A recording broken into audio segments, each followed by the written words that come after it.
Good evening. Welcome to Ash Park on Cornell College campus and another WaMaC doubleheader, putting the Mount Vernon Mustangs versus the Vinton-Shellsburg Vikings. The Mustangs come in at 9-10 overall, 4-8 in the conference, and the Vinton-Shellsburg Vikings come in at 5-13 overall and 2-12 in the WaMaC West.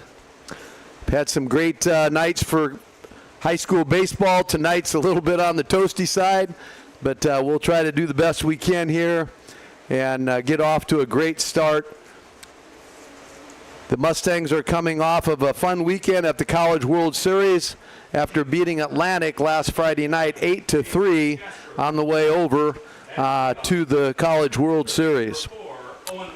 Batting first for the Vikings will be Owen Mullenix. He's a center fielder and he's a senior. And Jace Jaspers, the sophomore, is on the mound. Many times Jace catches, but he's on the mound tonight and he starts him off with a low strike.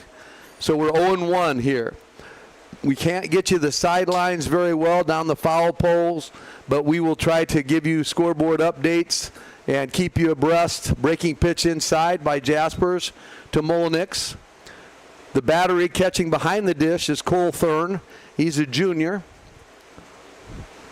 And the Vikings have 5 seniors on their roster.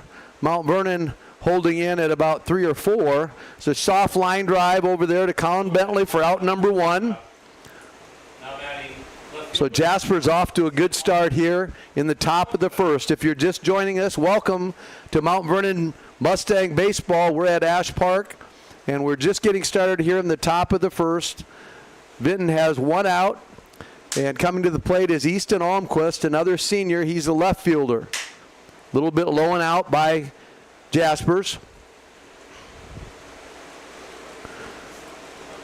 Jaspers is leading a lot of statistics for the Mustangs. There's a fastball in on his hands. It's over Porter Chapman. Right fielder stumbles, but he's able to get up and hit the cutoff man. Looks like maybe just a little bit of not wet here at all to speak of, but just lost his footing. That was Camden Marino, the sophomore, hitting .333. So Vinton puts a runner on first base with 1 out here in the top of the first. This is Jacoby Johnson, a sophomore. He'll be playing third base. Outside corner is a strike. Jace Jasper is doing a good job getting ahead in the count. First hitter Mullenix had a soft liner to short, if you weren't with us. And then Almquist got a base hit to right. Short move over. Haberback comes off the bag to flag it down. Breeze is going right to left. The Vinton-Shellsburg Vikings are in the gold with white, and the Mount Vernon Mustangs are in their traditional white with maroon pinstripes. Here comes the 0-1 pitch to Johnston. Breaking pitch on the outside part of the plate for strike 2. Thurn thought about a snap throw behind the runner there at first base to Haberback, but he chose to hold up. Way ahead in the count here for Jace Jaspers, 0-2. Nice snap throw over, very close.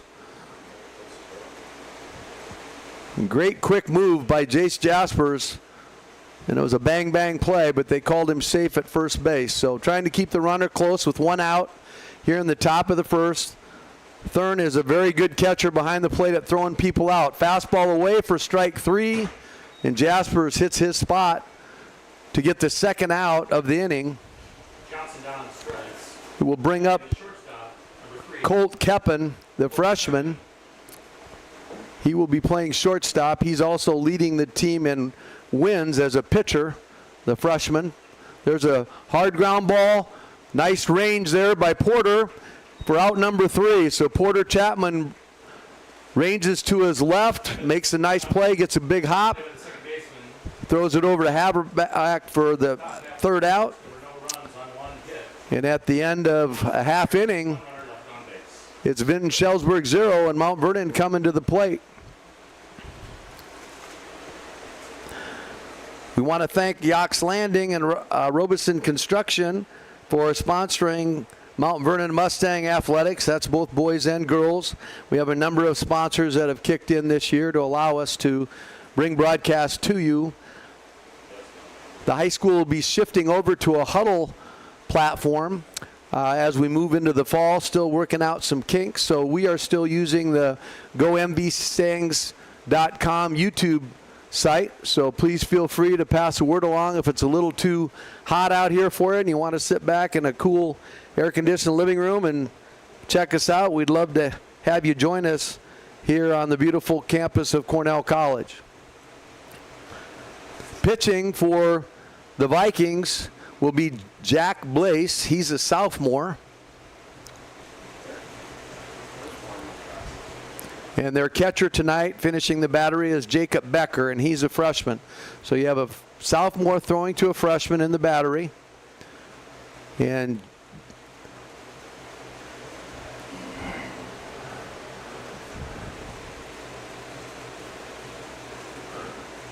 little change in the batting order. Colin Bentley has gotten hot again. He's coming off a shoulder surgery. He's hit a lot of shots at people this year. He's a junior, playing shortstop in game one. But last week he hit about 435 on the week. So really putting things together here and back at it. If we want to make a run here the second half of the season to finish above 500 and push the top half of the WaMaC East, it's really important for our leading hitter from last year, Colin Bentley, who hit over 400 as a sophomore, but is just kind of edging it up now this year. Breaking pitch in for, I guess it's a little high. Up here it looked like it was a strike, but Colin able to stay off of it. Bentley has worked his batting average up to 328. Little dribble over the mound. Fay, he's safe at first base. He runs well. Bentley with an infield single. The injury was to his shoulder, diving back into a base last year, and had shoulder surgery in the fall, so his legs are fine. That's not a knee issue at all. Just trying to get confidence back in his shoulder, and the speed of Colin was able to get him on base. So leadoff hitter on base. We'll call it an infield hit. Throws away over the top of the first baseman. Goes by Levi Ferguson. Bentley takes a big turn and stumbles and then goes back to second base. So the Mustangs threatening early here with the leadoff hitter Bentley at second base. And Cole Thurn, the catcher, standing in. First pitch, outside corner fastball for a strike. Cole likes to go oppo. He likes to go to the right side, kind of right center. He's having a great year at the plate for the Mustangs. There's a pitch away in the dirt. Bentley, a good secondary lead, chooses not to break. Thurn is hitting a 333 average here at the halfway point. Again, fastball up and away. Jacob Becker having a little trouble handling that one. But it's Jack Blaze, the sophomore, pitching for the Vinton-Shellsburg Vikings. Here comes a pitch. Fastball up. And the two leadoff hitters, Cole Thurn and Jace Jaspers, both on base. And we'll have a courtesy runner. For the catcher, number 14. On a hot day, we'll get Cole Thurn a little bit of a break.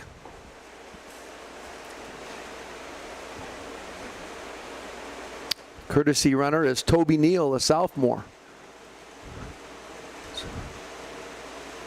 Ball up and away. Three-hole hitter is Mikey Ryan. Mikey continues to lead the team in hitting in many of the hitting categories. He's hitting a 345 clip. There's a shot to left field. It's deep. The left fielder's drifting back. Makes a great catch over his shoulder, plants and gets the ball in. Colin Bentley not able to tag up, but Ryan puts about a 360 charge into the left center gap. Ryan flies out to deep left. Now batting. And the left fielder, Easton Almquist, makes a nice over-the-shoulder catch for the first out of the inning. And Jace Jaspers will come to the plate hitting in the cleanup spot.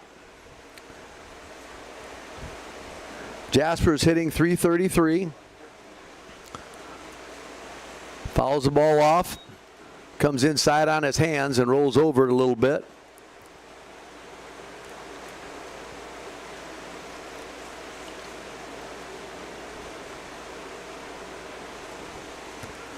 The 0-1 pitch from Blaze. Breaking pitch, swings over the top, some hard hop, steps on third for one, gets Bentley with the force out at the corner. So Mount Vernon down to 1 out, not able to get a key hit here, but it'll bring up Garrett Schwartzendruber, the junior, in the 5-hole. Trying to drive in some important ribbies here with 2 outs in the bottom of the first. The Mustangs still with runners at first and second. Breaking pitch in the dirt.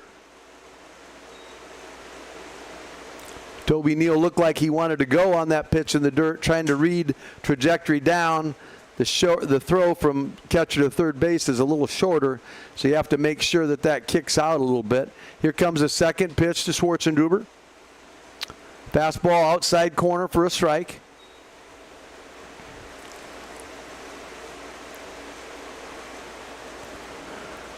Schwartzendruber's in at about a .278 batting average here at the halfway point. Plays short, third, kind of a utility type player. Breaking pitch caught the outside part of the plate, and he's down 1-2 now in the count. He's going to have to nuzzle in there and put the ball in play hard someplace. Runners will be going with 2 outs. Any kind of bat head contact. Pitch in the dirt. Evens the count at 2-2. Garrett has also done some really successful pitching here in recent weeks. Able to fill in the pitching slots. Fastball high to bring it to all full. Runners will be going here. They'll need to make sure that Blaze goes to the plate, but there's 2 outs here with a full count.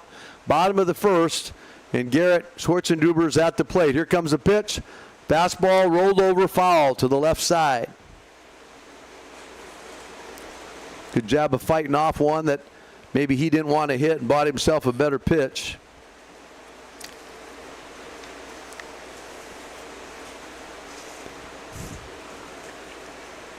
Tonight, Garrett is playing third base. Here comes a pitch. Strike 3. Running him up on the outside corner. Took a called strike. Great pitch by Jack Blaze to set down the Mustangs. And it looked like Mount Vernon was going to climb on the board early and often and get a couple, but it was Vinton-Shellsburg able to close the door. So after 1 complete, it's Vinton 0, Mount Vernon 0. We also want to thank Mount Vernon Bank and Trust and Dave Ryan here in the studio with me doing the announcing for all they do for athletics and their sponsorships. Also Copenhagen and Associates for all they do here in town. We appreciate all of our sponsors. And as we get into the huddle format there at the high school with all of our broadcasting and TV video display, we will look forward to having more sponsors and being able to do more live commercials and things like that on the air as you take in the various sports that you enjoy. Right now we're at Ash Park. It's Mount Vernon Mustang baseball. I'm Ray Riesland. We've been bringing to you the WaMaC doubleheaders. Every Monday night this year is when we play at home. Thursday night WaMaC doubleheaders are on the road. So we have one more WaMaC doubleheader next Monday against South Tama. That will be senior night. So again, if you mark on your calendar, I'll be with you again next Monday night for senior night against South Tama. Leading off for the Vikings, first baseman Levi Ferguson. Comes the pitch, breaking pitch by Jaspers, a little wide. Jace has been used sparingly. He's primarily a catcher and an outfielder, but extremely athletic.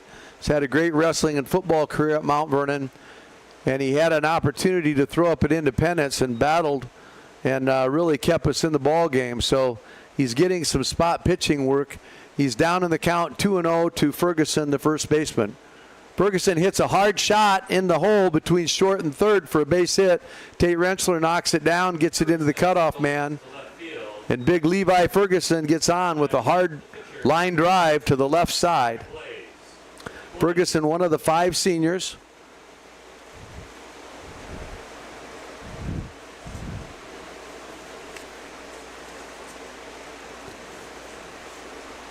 Vinton-Shellsburg is 2-12 in the WaMaC West, 5-13 overall. Comes a pitch outside and wide. Throws through a deep bunt here by Jack Blaze, the pitcher. Jack is a sophomore throwing tonight for the Vikings. See if he squares again on the 1-0 pitch. He squares. Ball is down. Jace is choosing to go to first base. He's out there. But a nice bunt by Jack Blaze to advance Levi Ferguson to second base. So with 1 out here in the top of 2, the Vikings have a runner in scoring position, and they'll bring to the plate Brody Klein. Brody's a DH. Big stature, stands in there. Levi Ferguson gets his lead at second base. Here comes a pitch. Rolled over. Garrett Schwartzendruber gathers, throws a strike over, and Ferguson advances to third base on the slow roller. Nice play by Garrett Schwartzendruber. Throws over to Haverback for the out. So 2 outs now in the top of 2.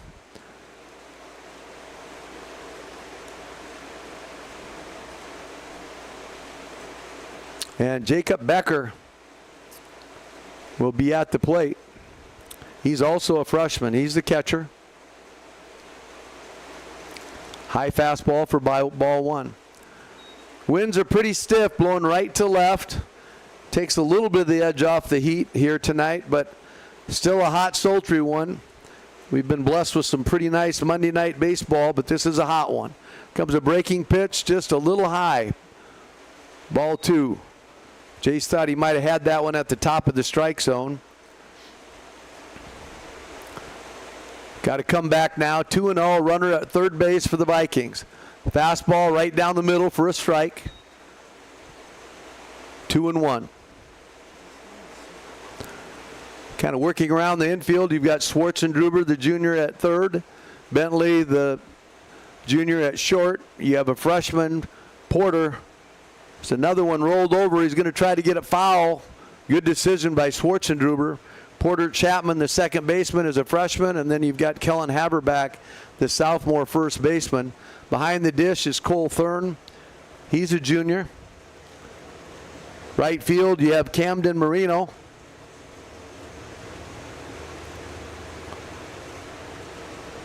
Out in left field is the senior Tate Rentschler, and in center field is Michael Ryan, the sophomore.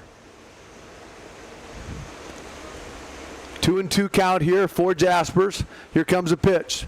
Fastball, strike 3. You rung him up on an outside low pitch at the knees. And so similar to the Mustangs, the Vikings go down with runner in scoring position on a called third strike. And so great job by Jace Jaspers getting out of a jam there after Levi Ferguson had a nice base hit, a good bunt over to get him into scoring position. But after 1.5, it's Vinton-Shellsburg 0 and Mount Vernon coming to the plate.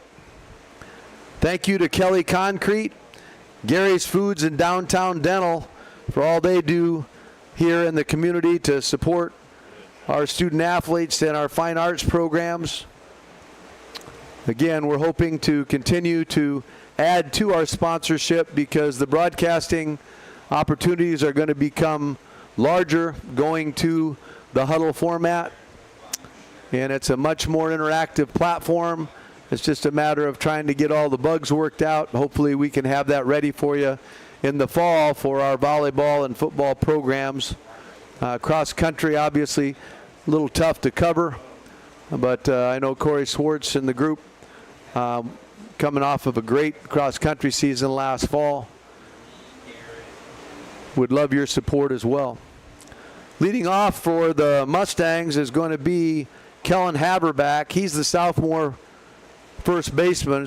Excellent quarterback on the football team. He's been behind the Romberg family for a while, but has been dressing varsities, played some defensive back. Decided to come back out for baseball this year. He's taken a year or two off, and it's great to have his athleticism and his leadership in the dugout here as a sophomore for the Mustangs. He's put the ball in play pretty effectively over the first half of the season. He's just hitting .222, but he's been hitting the ball at people quite a bit. So not a lot of strikeouts, just trying to get the groove back at the plate.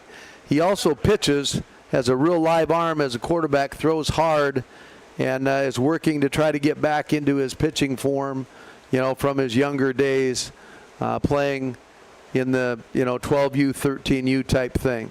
Here comes the first pitch to Haberback, breaking pitch. Sees it early and just chooses to take it. So good job by Blaze getting ahead in the count, 0-1.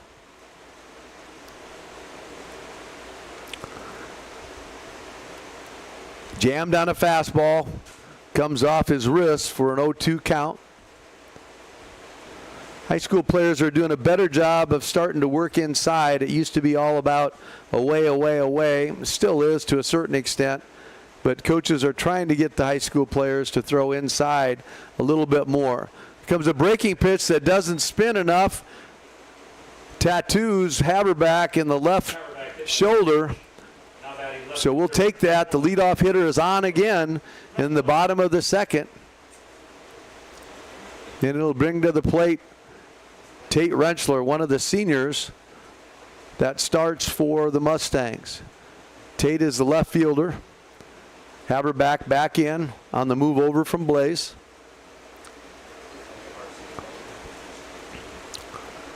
The sophomore Blaze throwing a lot of breaking stuff, trying to hit spots with his fastball. Foul ball bunted to the right side. Rentschler trying to push it to that side. Doesn't stay up on the green. 0-1 is the count. Haberback runs well for a big, rangy first baseman and quarterback. Haven't seen the catcher yet in terms of his throwing arm, Jacob Becker, the freshman. There goes Haberback. Here comes the throw by Becker, and he's in easily. So Haberback picks up a stolen base, and now we can get Tate Rentschler taking some quality hacks. It's 1-1 in the count with Haberback in scoring position. Ball in the dirt, blocked nicely by Becker, the freshman.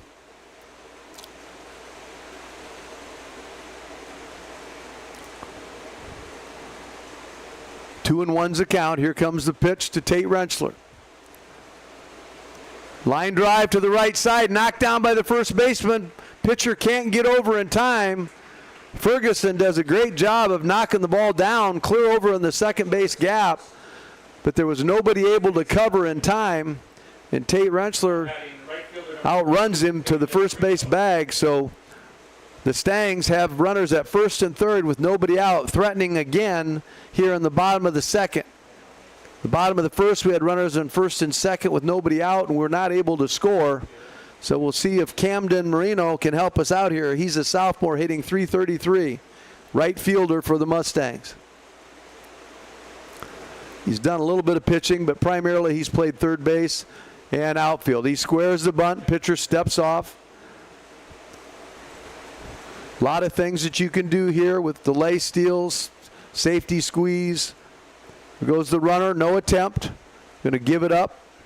So Rentschler into second base with another stolen base.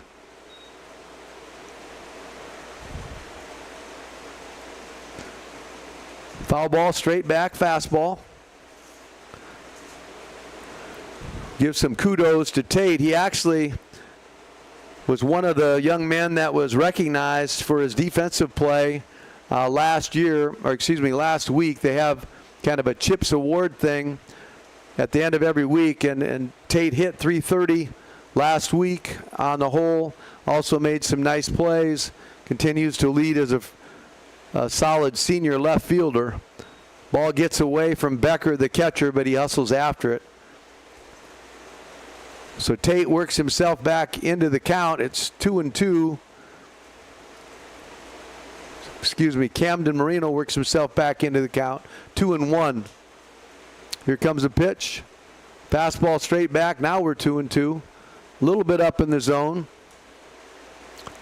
Nobody out here in the bottom of the second.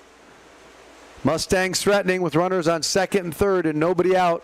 Camden Marino is at the plate. Here comes a pitch. Shot hit to center field. Center fielder's going back, makes a diving catch. But Haberback will tag and will get the RBI for Marino. So the Stangs are on the board with their first run of the night. Now batting number 22, second baseman. Camden Marino gets the sack. And Porter Chapman, the freshman second baseman, will stand in with one out. And Tate Rentschler still in scoring position at second base. Pitch in the dirt for ball one. Porter Chapman hitting at .222. Splitting some games at second base. Plays some shortstop for level 2. Getting a lot of work in this summer. Fastball away for ball 2. Jack Blaze, the sophomore, is the pitcher for the Vinton-Shellsburg Vikings, and he's throwing to freshman Jacob Becker. Here comes a 2-0 pitch. Fastball right down the pipe. Strike one. Back to the top of the order. On deck is Colin Bentley.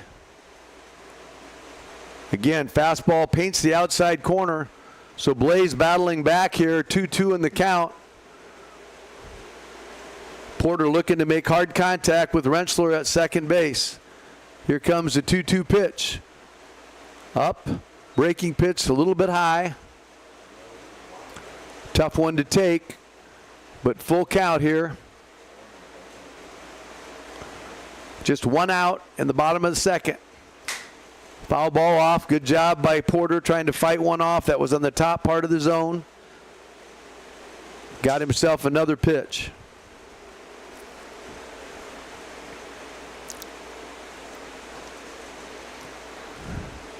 Breaking pitch popped up to the middle. Center fielder's got a long ways to go.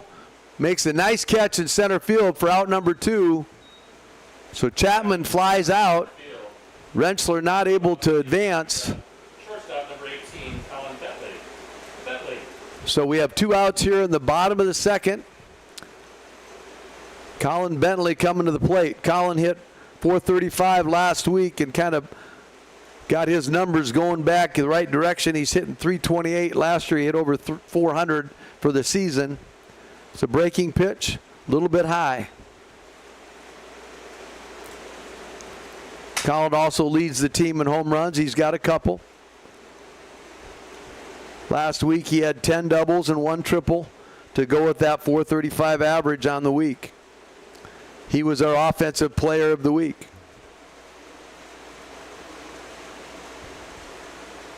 Again, a high fastball for ball 2. Mikey Ryan also got votes last week for offensive player of the week. He continues at a hot clip at the plate. The fastball popped up to the right side, real high. Second baseman calling for it. Stays underneath it for out number 3. Bentley flies out to second base. So Mount Vernon gets on the board. We would have liked more there. We started out first and third, nobody out, but we do get 1 plated. So after 2, it's Mount Vernon leading the Vinton-Shellsburg Vikings 1-0.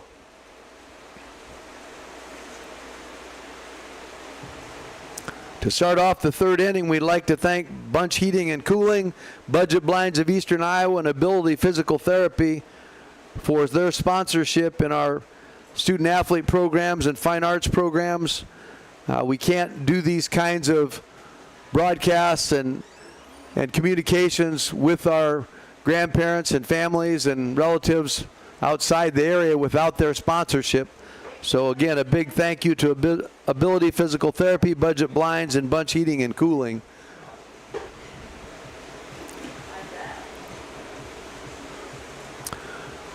Jace Jaspers takes the hill again for the top of 3. He's got a real nice start in this ball game. Cole Thurn comes behind the dish. He's ready to throw it down. These two guys both catch, so it's kind of fun to see a battery of 2 catchers.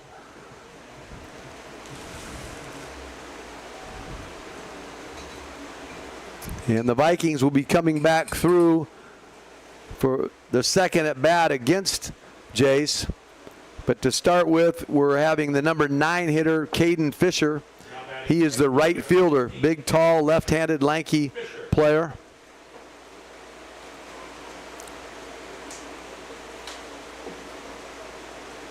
So Fisher leading off, the sophomore right fielder for the Vikings. Here comes the first pitch. Fastball, he jerks it down the right side, but it's long and foul. So Fisher gets out in front of that, but it's nothing but a long strike. 0-1 for Jaspers. He's ahead in the count. We're in the top of 3. Mount Vernon leading 1-0. Another fastball right on the outside corner for a called strike. And Jaspers jumps out to an early count lead with an 0-2 count on Fisher. Here comes the 0-2 pitch. Breaking pitch inside, nicks him. So a free pass for Fisher. Didn't look like it got him by much, but apparently enough. And so the Vikings will have their leadoff runner on. Jace in a position there to really kind of dominate the batter, a 9-hole hitter, and ends up with the free pass. This is the leadoff hitter, Molnick's hard ground ball. Haverback blocks it nicely, but it goes foul. Owen Molnick, he's a senior playing center field. He had to come get a couple tough fly balls last inning. Cole Thurn out to talk to Jace Jaspers a little bit, to give Haverback a little bit of time. He ranged into foul territory and kind of took a bad hop down there on the 0 pitch. Good job of blocking it, but they're letting him kind of walk it off a little bit. Fisher, the right fielder, is on first base. Nobody out here in the top of the 3rd.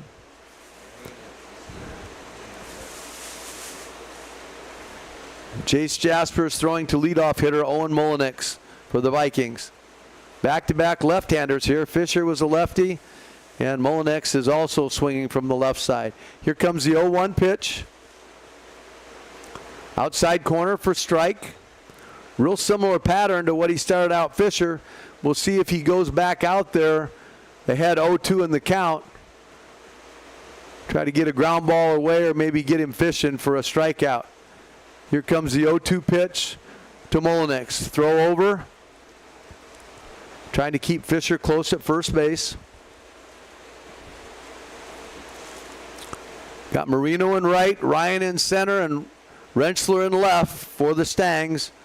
Here comes a pitch by Jaspers. High breaking pitch. Good 0-2 pitch. The count is 1-2.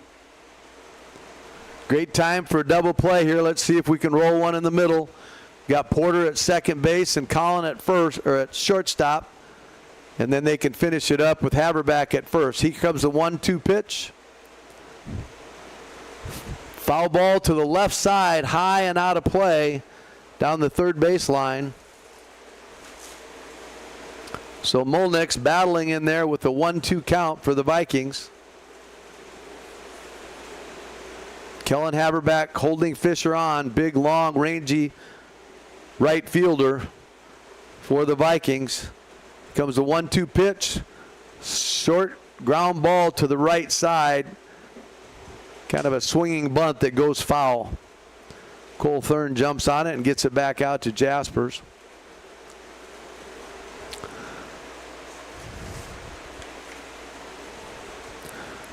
Vinton-Shellsburg, of the last 4 outings, they beat East Marshall 7-1.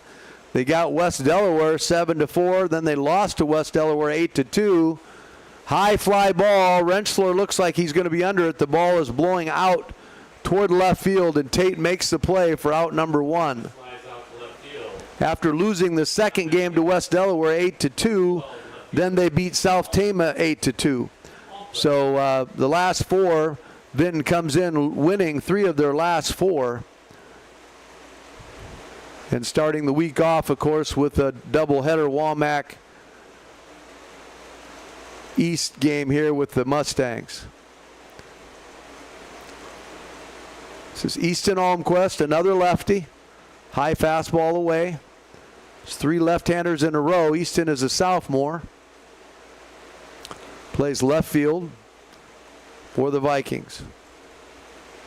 Again, looking for that 2-ball here. There's a quick move over. It's really close. Jace Jaspers has got a nice quick move, so the people on first base from Vinton-Shellsburg cannot get caught sleeping. Thurn also very capable of throwing a runner out. Fastball away for ball 2.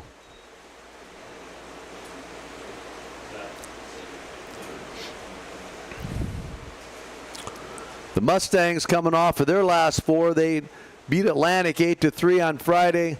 Lost at Williamsburg 4-2. Beat Williamsburg 9-1. And then lost against Cedar Rapids, Washington 8-3. So their last 4 games are 2-2 coming into tonight. Foul ball straight back by Almquist. So it's 2-1 the count here. 1 out. We're in the top of the 3rd. Mount Vernon holding a 1-0 lead over the Vinton-Shellsburg Viking squad. There's a breaking pitch that's high.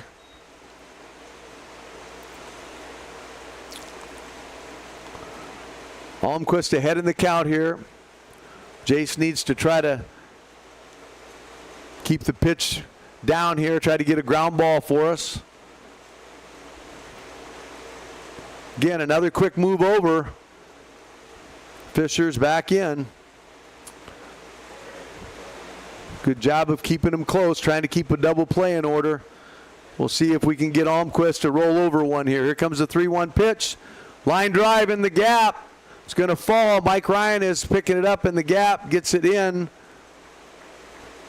to Colin Bentley. Kind of came off his handle. Kind of a seeing eye line drive into right center. So the Vikings threatening here in the top of the 3rd with runners at first and second. And their 3-hole hitter, Jacoby Johnson, he's a sophomore, playing third base. There's 1 out here in the top of 3rd. Looking to square for a bunt. Fastball is in for a strike.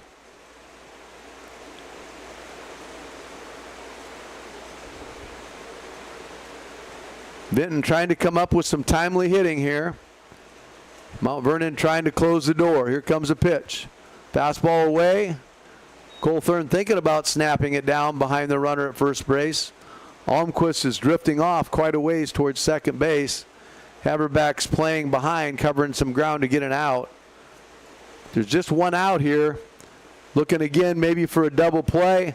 Got a short one at 3rd for Garrett Schwarzenduber if he wants it. Here comes the pitch, the bunt.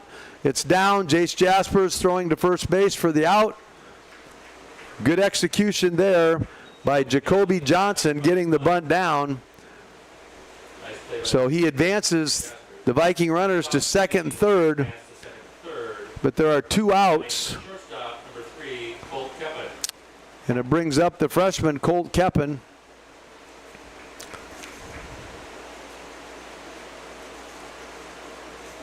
Colt has 2 wins on the year as a pitcher. He's hitting .231.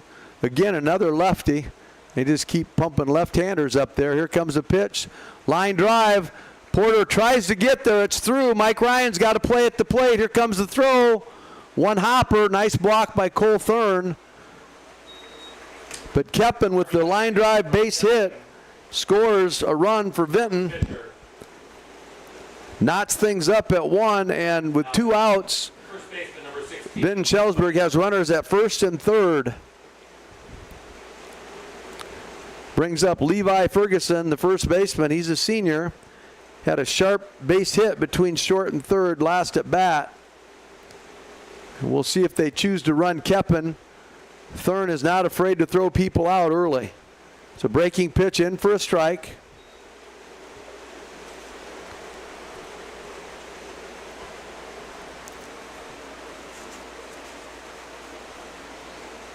Good job of getting ahead of the count by Jaspers. Here comes the 0-1 pitch.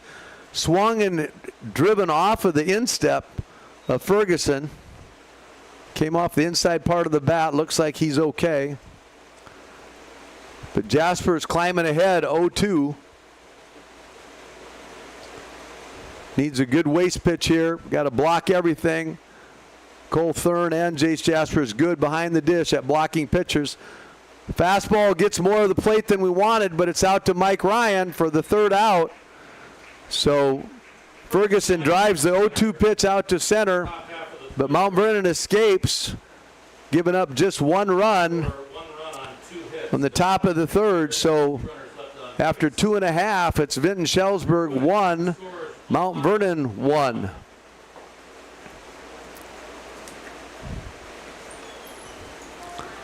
Mount Vernon Athletics would like to thank Lunescus Consulting, Richard Hansen Agency, and Lunescus Law for all their support of Mount Vernon programs. We appreciate the sponsorship and the ability to cover these ball games for families and Mustang supporters around Iowa and outside of this state as well. Mount Vernon will have coming to the plate their number 2 hole hitter, Cole Thurn. Cole's hitting .333. He's had a very consistent season, both in the outfield and at catching.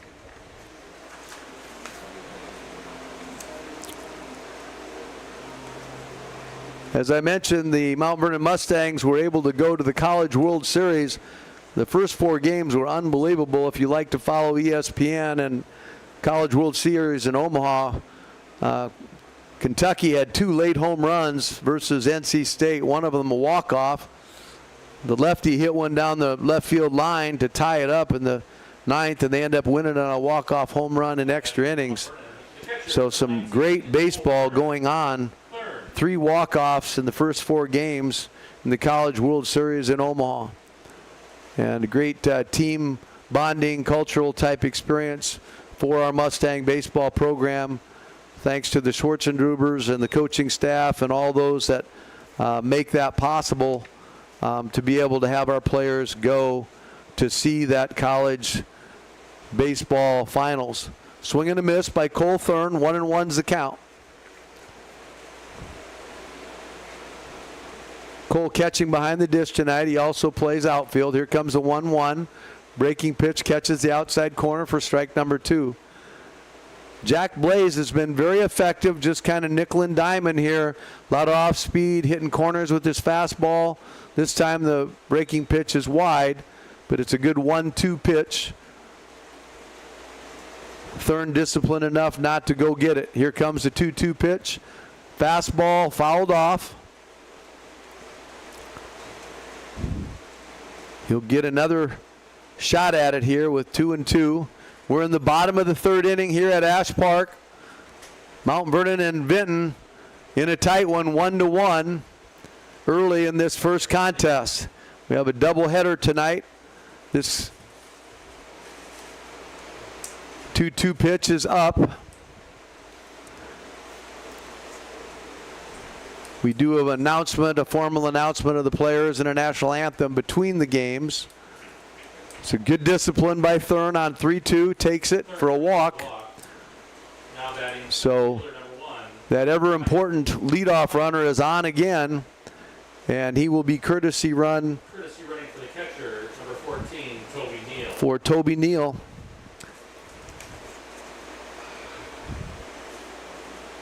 Toby is a sophomore. This is the hot-hitting Mike Ryan. Mikey has his average up to .345.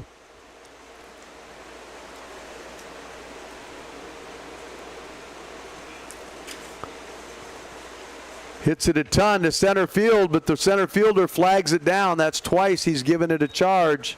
Ryan flies out to center field. But they're able to flag it down. Now batting so not getting fooled at all, but having trouble finding a gap. So that's out number 1. And it brings up Jace Jaspers. who's pitching tonight, also catches and plays outfield. He's hitting .333. He's leading the team in hits. He has 22 hits and 16 RBIs. Snap throw down. Toby Neal is back.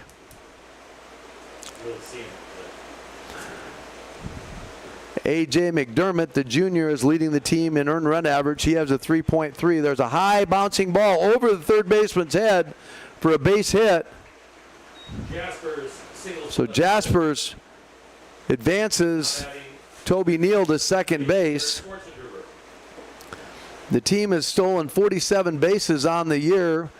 The Mustangs, they've already gotten a couple tonight, so they continue to push that forward, and the team batting average is getting closer to 300. They're up to 279, so we keep inching it closer. Here comes a pitch. Swing and a miss by Garrett Schwarzenduber, the third baseman.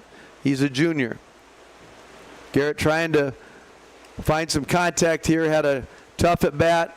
His first go round, took a called third strike with runners in scoring position. There's a gap shot. The right fielder's not going to get there. Ball is down. Here comes Toby Neal around the corner. Jaspers is digging. Nobody's on second base. And Jaspers scores as well.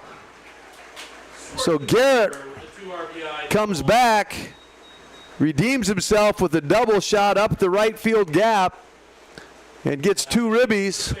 So Mount Vernon climbs back on top, 3-1 here in the bottom of the third, with just one out and Schwarzenduber in scoring position. Batting is Kellen Haberback, the sophomore first baseman. First base is open, but love to see another base hit. There's a shot down the right field line. It's drifting foul. Thought the wind might keep it in. No, you can't see that right field foul line, but it didn't miss by much. Right fielder is playing way over in the gap, so there's a lot of room down the line. So Blaze ahead in the count here. Jack Blaze, the sophomore pitcher for Vinton, is ahead 0-1 on the sophomore first baseman, Kellen Haberback. There's the breaking pitch, a little bit high. Stays off of that one.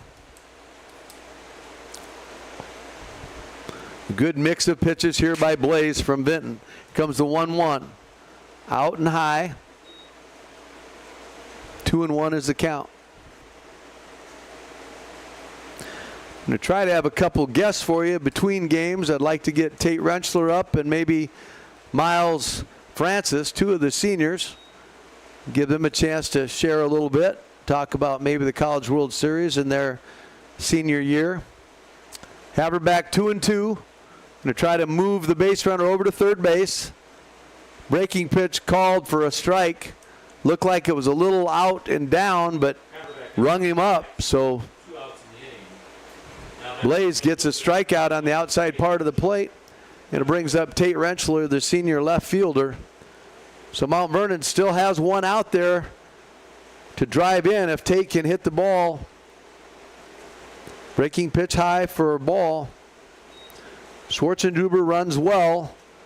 He'll be doing whatever he can to score from a base hit on second base. The Vikings sitting right on the second base. High fly ball. Tough sun. Left fielder coming hard. He's got a beat on it. Comes out of his glove. He's safe there, and Schwarzenduber will score going with two outs. So a misplayed fly. Easton Almquist had a long way to go. The senior left fielder had it in his glove. It was right behind the shortstop.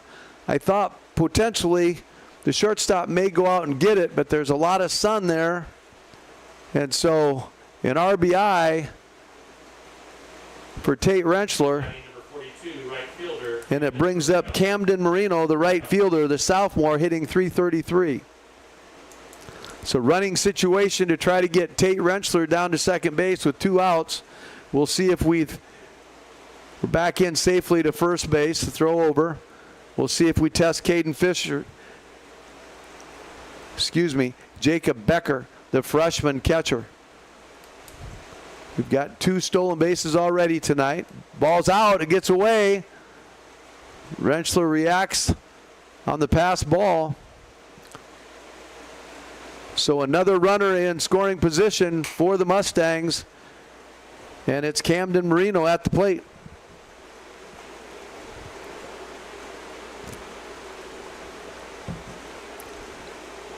High fastball. Works himself into a 2-1 count. It's a great hitting count, sitting on one pitch here, trying to get one he can damage. The wind continues to blow hard right to left. There's a base hit up the middle. Second baseman knocks it down, but there's not going to be a play. The second baseman was holding the runner on close at second base. Thought it was going to get up the middle. I jumped the gun a little bit, but the second baseman was able to knock it down. That's Colson Qualley. Knocks it down, but can't make the play over to first base. And Coach Cody Robertson out to talk to Blaze a little bit about the situation here with 2 outs. Looks like he's going to make a change here in the bottom of the third with 2 outs. He's calling in the left-hander from the center field area. Looks like Owen Mullenix may be the next pitcher of record. Looks like a straight up change. Looks like Mullenix is going to go to pitcher and Blaze is going to go to center field.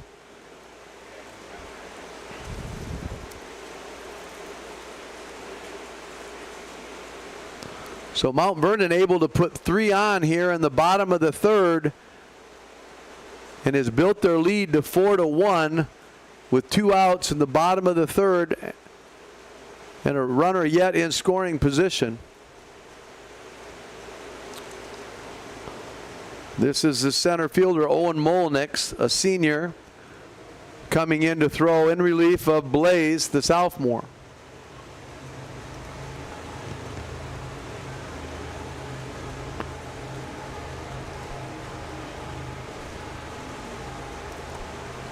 We have our first train of the evening. If you keep track of trains, this one's eastbound. Some of our dedicated fans here at Mount Vernon and Cornell like to keep track of score to see who wins, the eastbound or the westbound.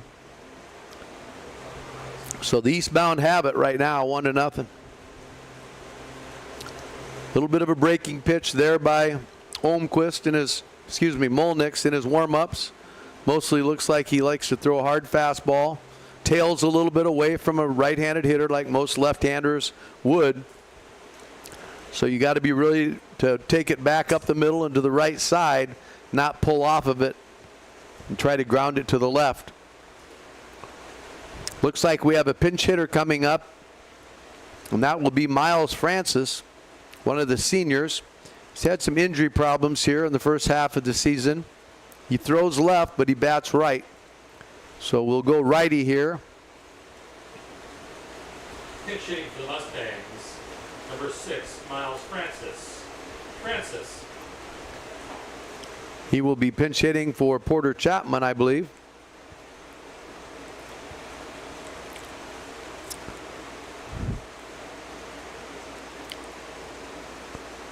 Fastball high. Camden Marino advances easily to second base for another stolen base.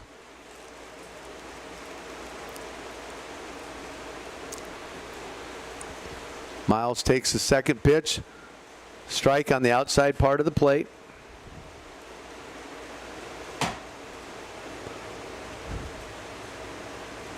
Miles had a great football season last fall, trying to get himself back healthy here. Takes a breaking pitch on the outside corner. Really nice pitch there by Mullenix. Kind of backdoored it. Started away from the plate. Brought it in and caught the edge on the outside. So going to have to battle here with Francis. Fastball straight back. A little bit up in the strike zone, but trying to battle to get himself another better pitch. 1-2's the count. Runners at second and third, trying to continue to advance runners. Breaking pitch in the dirt, gets away from the catcher, but he steps out and throws inside for the third out. So Miles Francis down on strikes. So Mount Vernon leaves 2 runners on, but is able to score 3 runs. And so after 3 complete, Mount Vernon has climbed back on top 4-1.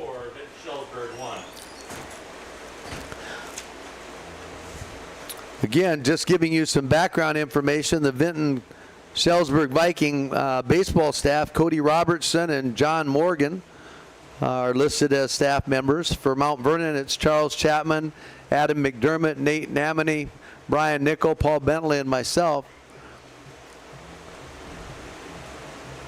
Similar sized communities here, trying to work ourselves up into the top half of an extremely competitive WaMaC East and WaMaC West.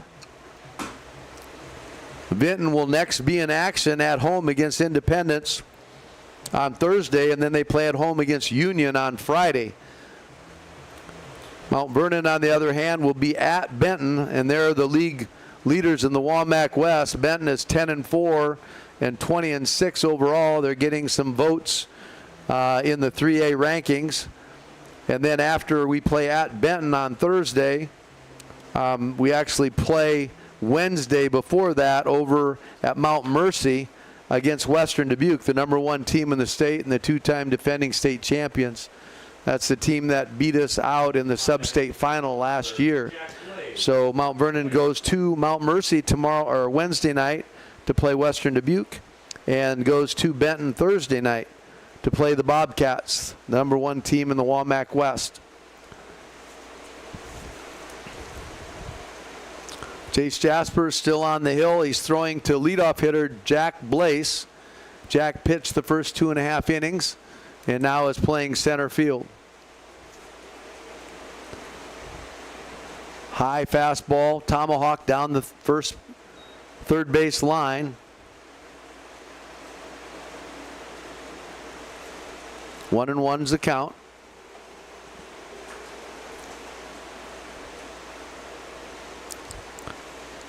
The pitch gets away a little bit to the outside. Cole Thurn is catching, the junior.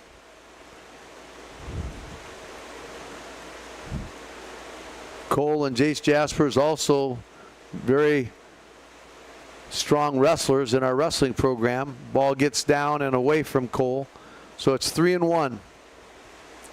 Don't want to give Vinton a chance to get this leadoff hitter on, so we'll see if Jace can jump right back in there and approach this one pitch at a time. Pitcher's away again. He's kind of fallen off the mound. He's looking down at his feet. And so Vinton, after giving up 3 in the bottom of the third, gets their leadoff runner on base here in the top of the 4th. Nobody out.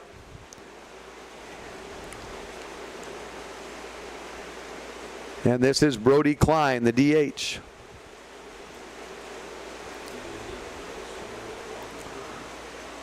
Great stop.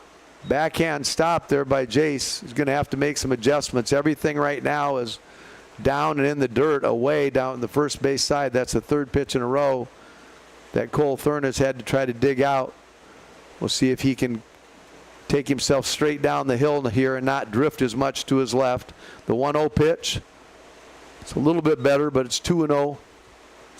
So falling behind in the count.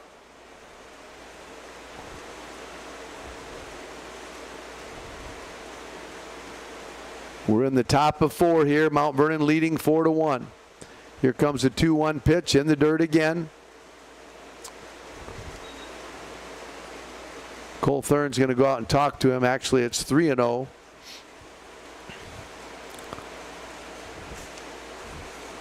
Great opportunity to double up the big guy here, Brody Klein, with the ground ball, but we're having trouble throwing strikes right now. So Jace Jasper is doing a little bit of digging out there, trying to clean out a couple areas where his landing foot is striking the ground. We'll see if he can get back in the strike zone. Here comes the 3-0 pitch. Right down the middle for strike 1.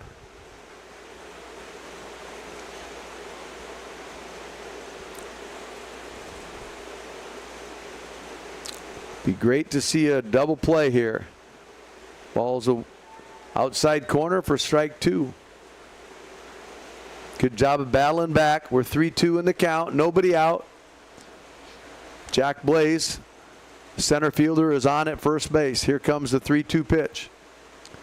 Swing and a miss for strike 3. Great job by Jace Jaspers to battle back after falling down in the count. 3-0. And the 3-0 count did not keep him from coming back with a strikeout. So 1 out, top of 4. Jacob Becker, the freshman catcher. There goes the runner. Line drive to first. Snap throw over to first base for the 3rd out. Excuse me, line drive was to the 3rd baseman, Garrett Schwarzenduber.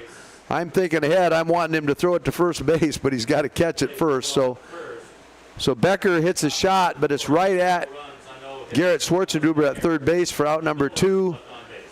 He snaps it over to first base. The runner was running for a force out there. So great double play there to clear the bases.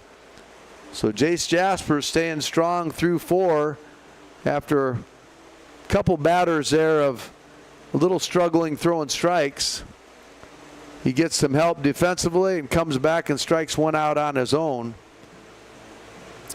Mount Vernon will continue to try to add and win 1 inning at a time.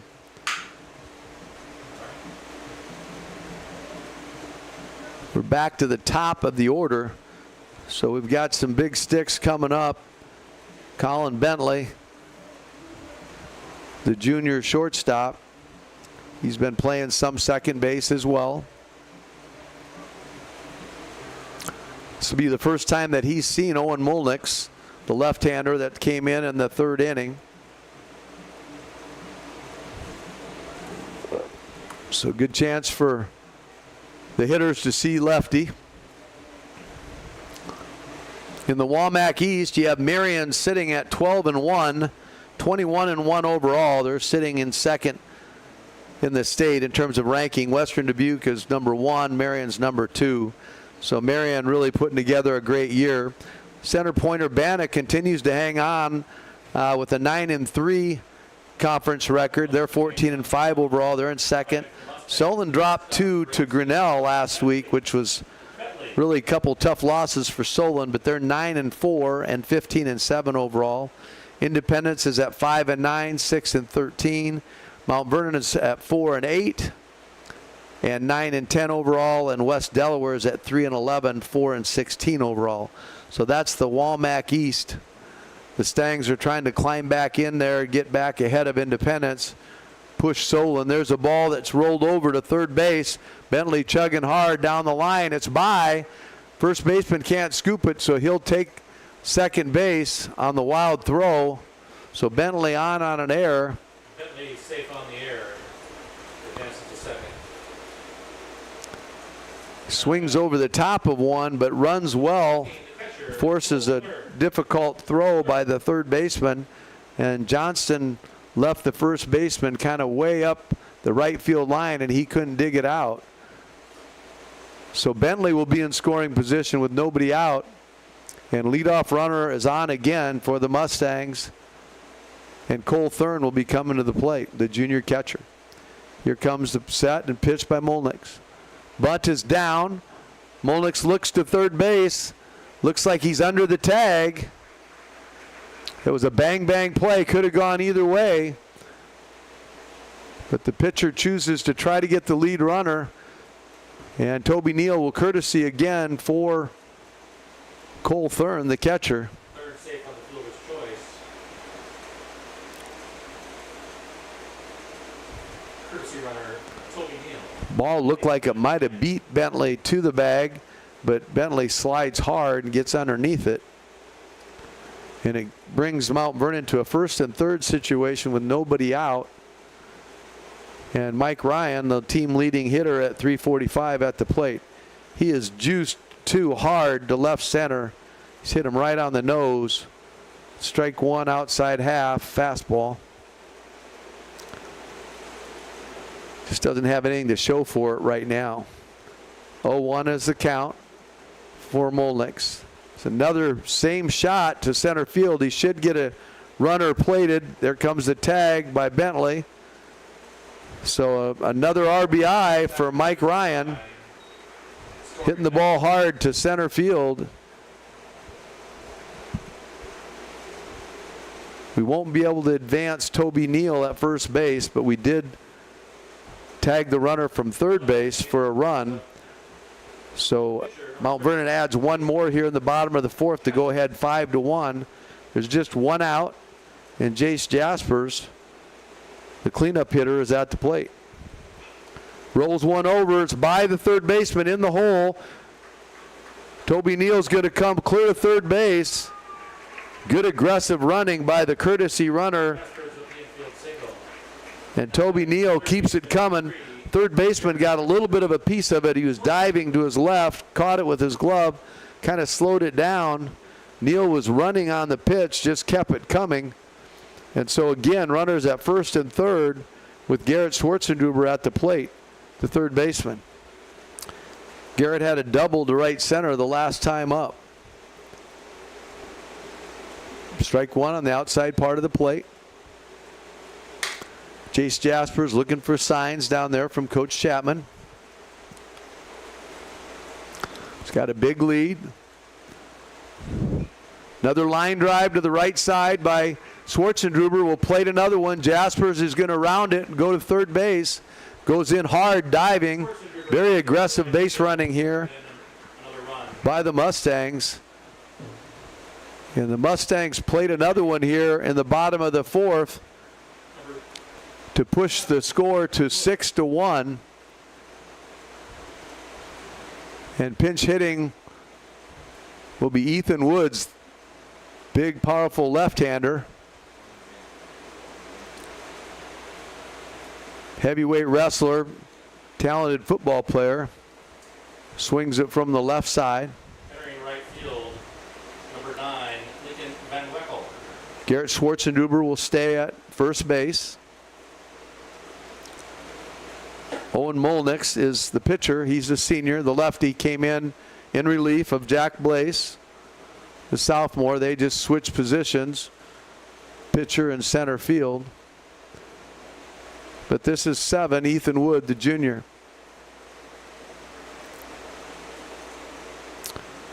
In the WaMaC West, it's Benton at 10-4, tied with Grinnell at 10-4. We split with Grinnell early in the season, had a chance to sweep them, but got the split on the road. And they've battled back to tie for first place in the WaMaC West. We will play Benton later on in the week at Benton. So big games for Mount Vernon coming up here at the end of the week. Ball in the dirt. Dances Garrett Schwarzenduber. So Garrett will go from first to second. And runners at second and third for the big swinging Ethan Wood. Ball is in the dirt for ball one. Comes set. Pitch inside. Ethan Wood works the count to 2-0.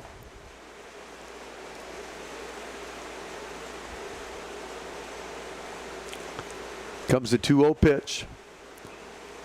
Ball swang and driven down the left field line, almost fair.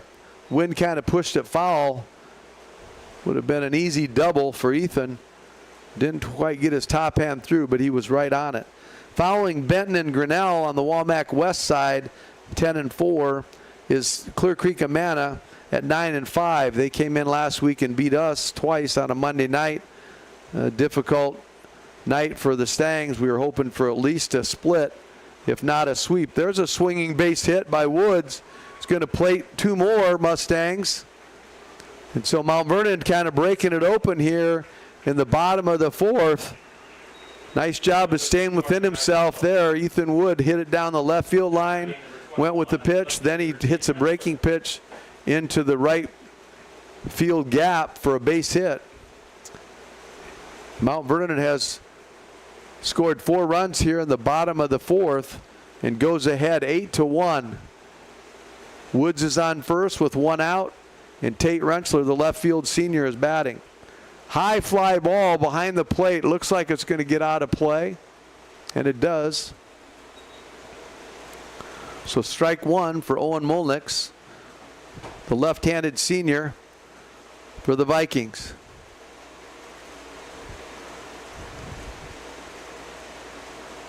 Breaking pitch doesn't come across. Trying to bring it in back door, but it stayed way outside.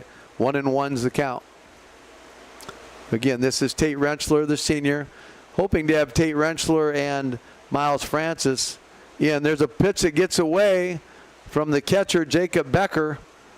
Wild pitch, kind of cuffed him on the inside corner, and Ethan Wood will advance to second base. So Rentschler ahead in the count, 2-1.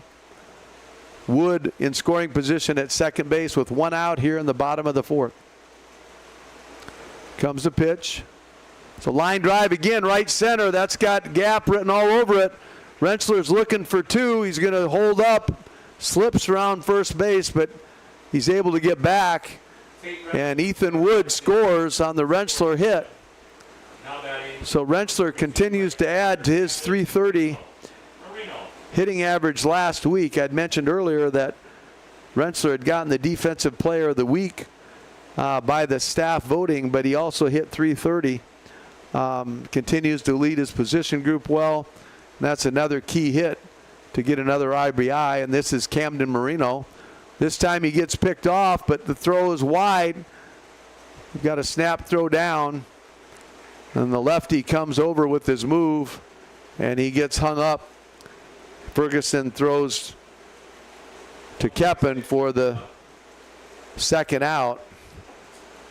So after a nice base hit, makes a mental error there at first base, trying to advance to second, and Camden Marino still at the plate. Letter high fastball for a strike. 0-1's the count. Camden, a sophomore, hitting .333. Been mostly playing the outfield. He has a few innings pitching. Here comes the delivery. Tries to go back door, almost catches the black on the outside part of the plate, but it stays wide, and it's 1-1 in the count.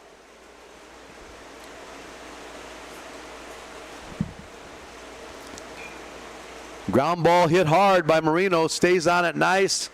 Base hit between shortstop and third. Now batting second baseman number 22, Porter Chapman. So Marino continuing to take advantage of his playing time opportunities.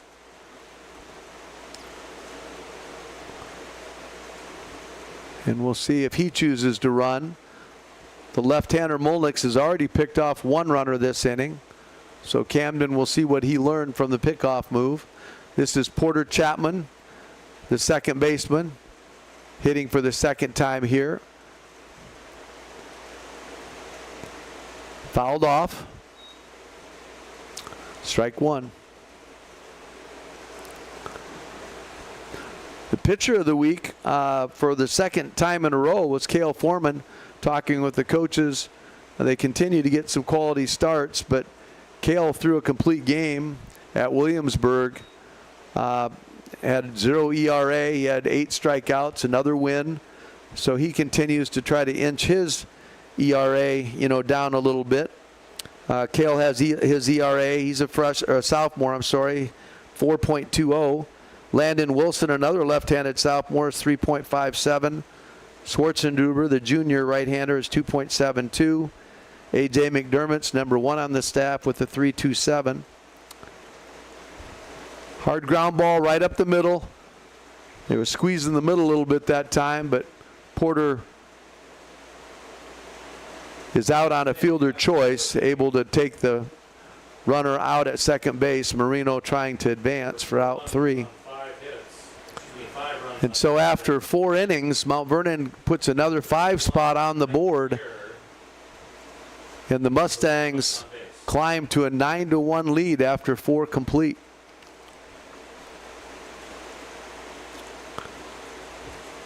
Jace Jasper's toweling off a little bit. Looks like he's going to take the hill again in the top of 5.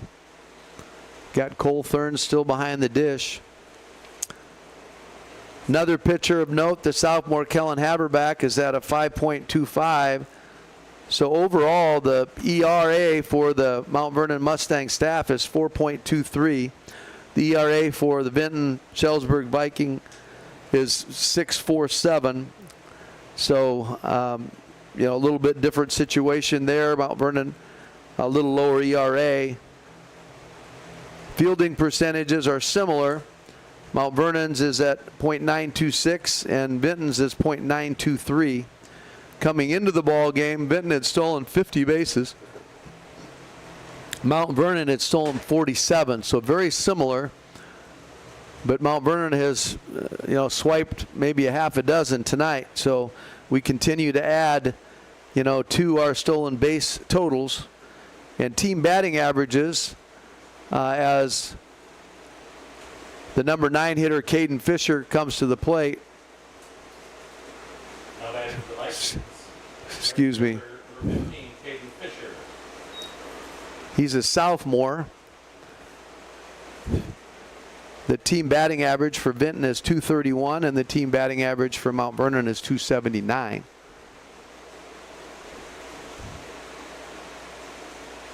So Jace Jasper sharp in the top of 5, getting ahead in the count, 0-2 on the number 9 hitter Fisher.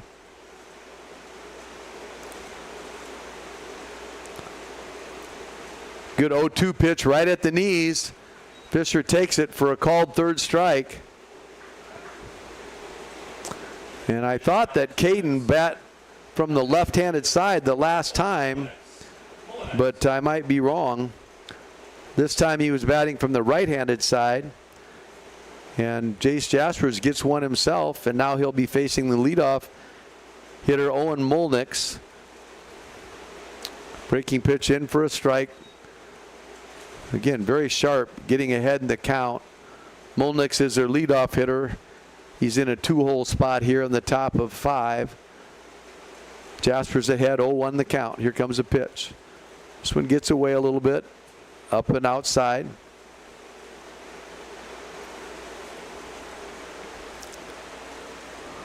Molnix leads Vinton in batting.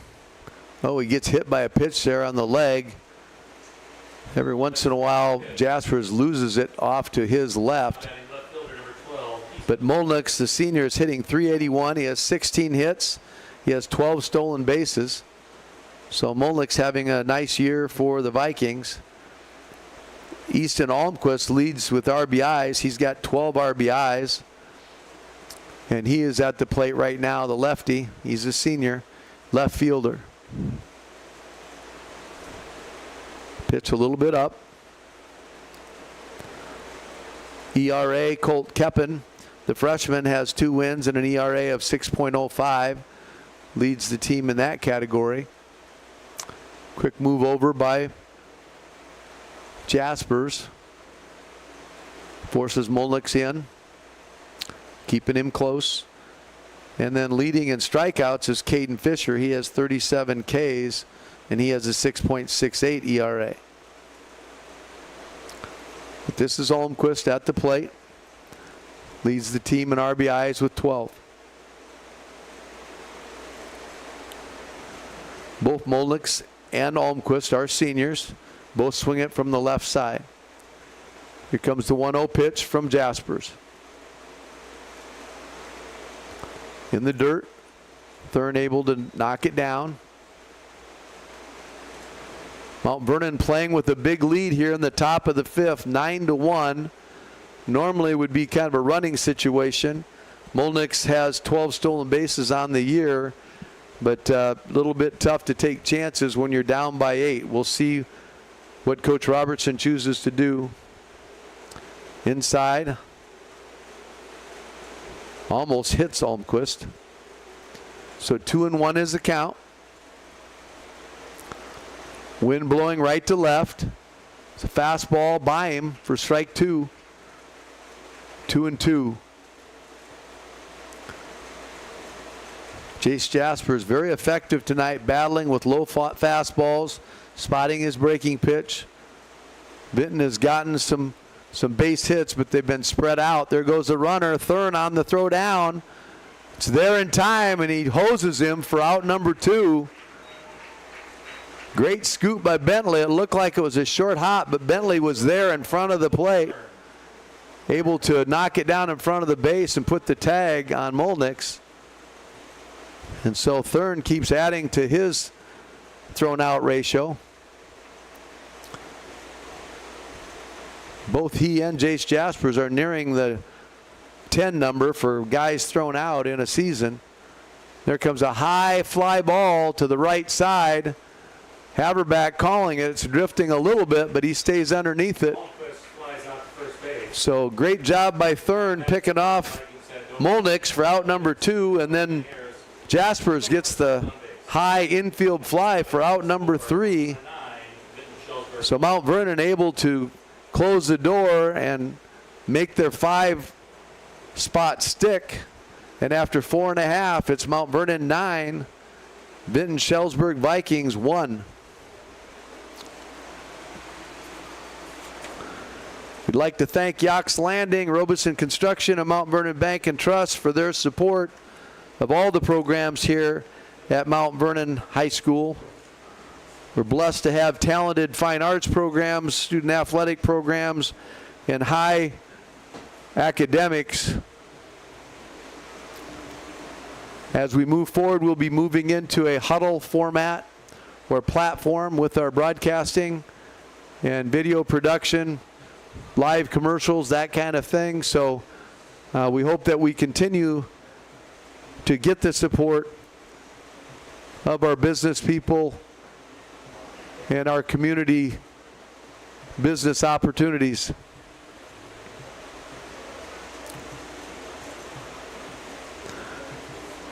Vinton going to a different pitcher here.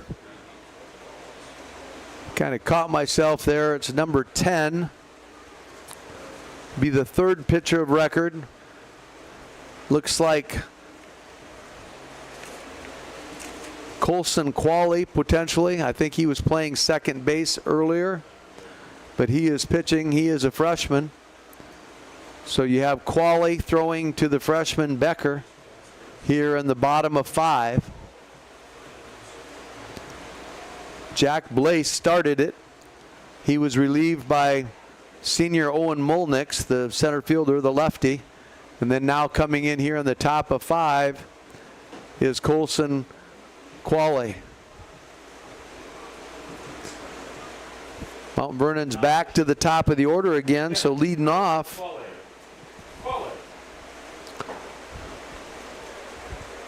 Leadoff hitter will be at the top of the order. That's Colin Bentley. Bentley's had plenty of opportunities tonight.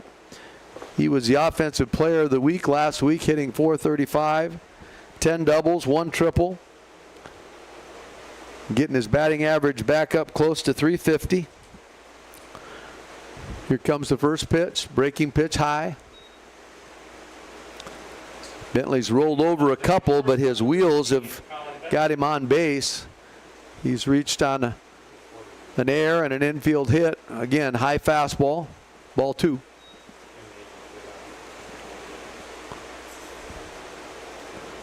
This is Qualley, the freshman, dealing to Becker, the freshman.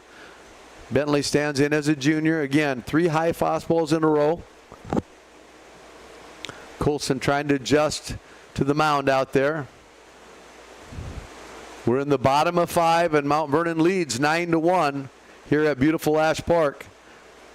Here comes the first pitch for a strike, 3-1.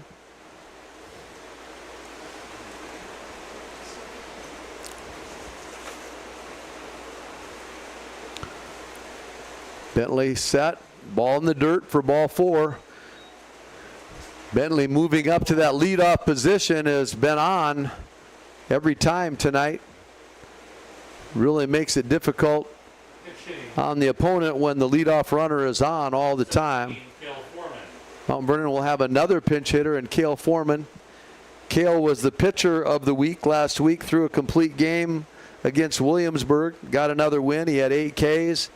He had a 0 ERA, so his earned run average continues to come down. He's at about a 4.20 now, the sophomore. And he plays a little bit of first base. He's hitting 300 even on the year from the right side. Throws left, bats right. Again, he's facing Colson Qualley, the freshman right-hander. Pitch is in there for a high strike, right at the top of the zone.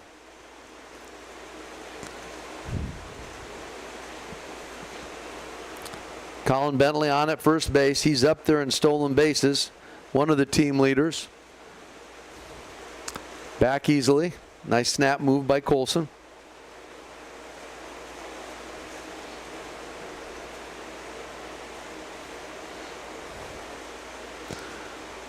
Comes the 0-1 pitch.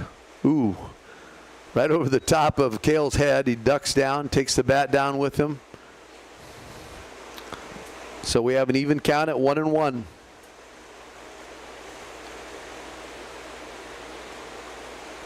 Colson Qualley comes set. There's the pitch, fouled straight back. Did you call that one, Dave?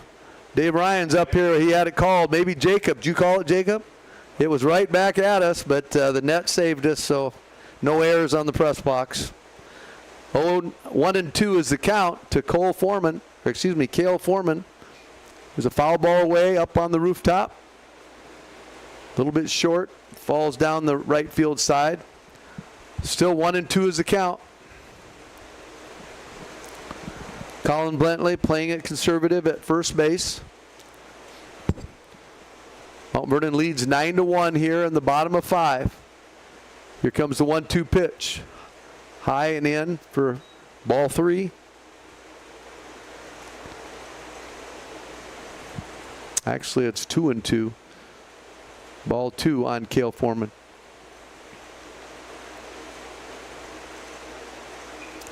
Tries to go the other way on a fastball. Fouls down the right field line again.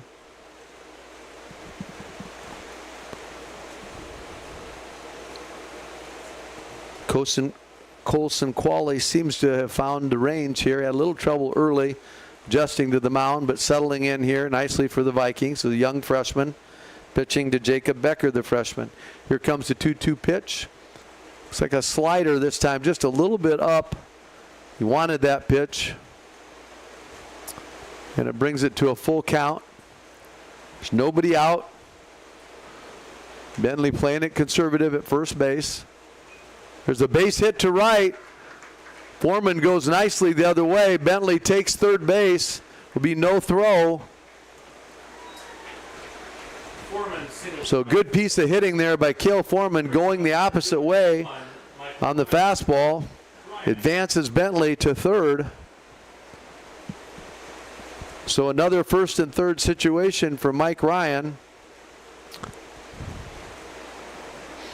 We'll have a pinch runner for Cale Foreman. Will Goodlove will be pinch running. Goodlove is a sophomore. It'll be the first time that Mikey Ryan has a chance to see Colson Qualley. Ryan has driven the ball hard 3 times to left center and center field. He was able to get an RBI on a deep fly ball last at bat. He's one of the team leaders in RBIs. Jace Jaspers has 16, and Mikey's kind of battling him there. Mikey's leading the team in stolen bases with 13 stolen bases. Hasn't had a chance to get on tonight, but has made hard contact every time he's been up. Throw over to first base. Goodlove back in time.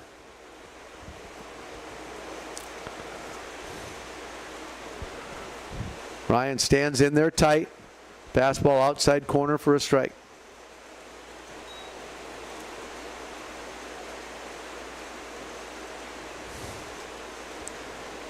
Again, Mount Vernon playing with a 9-1 lead here. Guys on first and third. So another strike inside corner. So Qualley gets ahead of Ryan, 0-2. Nobody out here in the bottom of 5. Throw over and Goodlove is back.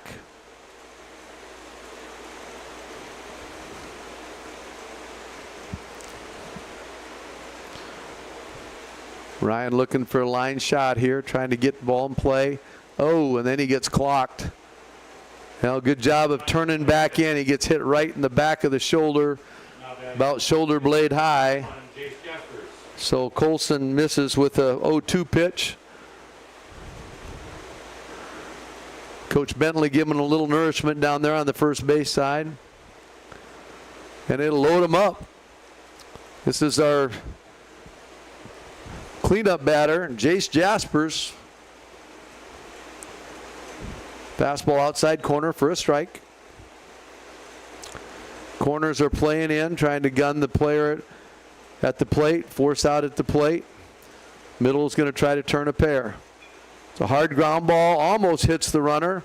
It's out at second, safe at first. So Mount Vernon will score Bentley. Good job of breaking up the double play by Mikey Ryan. Jaspers runs well, so he was able to beat out the double play. So we have one out with runners at first and third. Mount Vernon adding one here in the bottom of 5, so the score is 10-1 in the bottom of 5. And this is Garrett Schwartzendruber, the junior third baseman. After striking out the first time, he's put a couple nice line drives in play to the right side. That's strike 1 on the outside half of the plate. A lot of room in right center field, and that's where he's been driving the baseball. Jaspers back in easily. Mount Vernon playing fairly conservative here. 10-1 lead. Fouled off down the third base side. And Qualley ahead in the count. 0-2.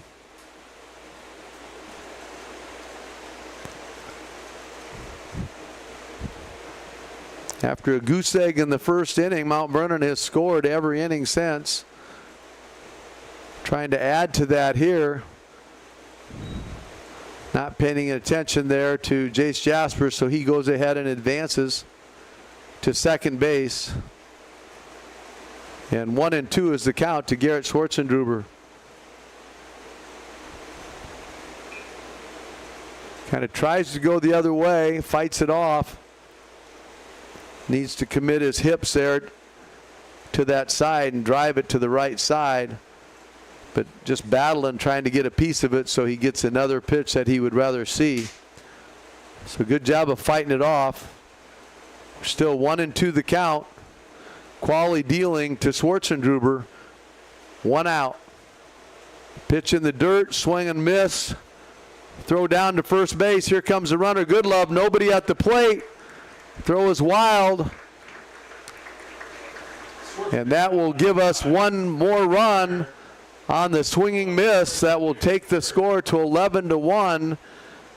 And the 10-run rule will be applied here after 5. Even though there was only 2 outs in the bottom of the 5th. Mount Vernon goes to 11-1 and wins the opener here. 11-1 over the Vinton-Shellsburg Vikings. We will have formal introductions of both teams between games here in about 25 minutes or so. After Coach Chapman has a chance to talk to the players down the line, I'd like to try to get a couple of the seniors on. Just a short interview, chance to talk to Tate Rentschler and Miles Francis. Just a little bit about their experience here in the baseball program and maybe the weekend trip to the College World Series. Looking at the 3A rankings, Western Dubuque is ranked number 1. Marion from our WaMaC East is ranked 2. Dubuque Wahlert sitting in there at 3. Solon may drop out. They adjust these about every 2 weeks. Solon lost a couple tough ones to Grinnell. They were 4 as of last week. Central DeWitt, who used to be in the WaMaC, is in a different conference now. They have them still at 5. Harlan out west is 6. Sioux City Heelan is 7. Pella is 8. And they have CPU, Center Point Urbana, in at 10. So several of the teams here on our side of the state getting recognition. Benton is also getting recognition. Cedar Rapids Xavier and Davenport Assumption. Another 2 teams kind of out west, Algona, and then Bondurant Farrar in the Des Moines area is getting recognition. So there'll be some changes to these. Again, they make these adjustments every couple weeks. But those were the numbers that I had to be able to pass along to you tonight to try to give you a little bit of an idea. Over on the women's side, over at Van Meter Field, the Mustang women are playing Vinton tonight as well. They're sitting 8-6 in the WaMaC East, with Marion at 8-6 and Solon at 8-6. CPU is at 7-7, so tight race in the WaMaC East. Hayden Gukin is really having a great year. The freshman is leading the team with a .395 batting average, 7 home runs, 23 RBIs. She has 12 wins on the mound and a .83 ERA. So they have some other players that are really contributing, but Hayden Gukin, the young freshman, having a heck of a year for the Mustang ladies. And they're in a dog race right now, or a dog fight, with the number of teams up at the top of the WaMaC at 8-6. Overall, Mount Vernon is 19-7. They had a good weekend away, a tournament where they had a chance to play a few other teams. Perry and Gilbert, they lost a tough one to number 1 North Polk. So good chance to see some other programs in the other part of the state. But best wishes to Coach Brands and her staff and the Mount Vernon Mustang ladies, as they continue to try to push, thank you, for another WaMaC East title and some postseason bids here moving forward with that.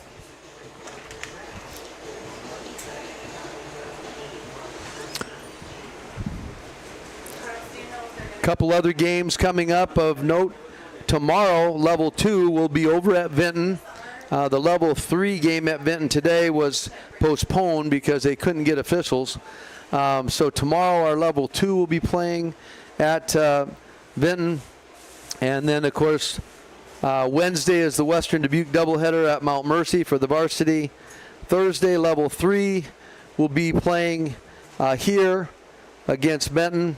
And Friday, the level 3 will be at Vinton, the makeup game for today. And then also level 2 will be playing here with Benton on Friday. So a lot of baseball coming up, different age levels. We're winding down really for the younger level 3 and level 2. They finish next week. So if you haven't had a chance to get out to see the level 3 or level 2, their games are at 12 o'clock when they finish at home.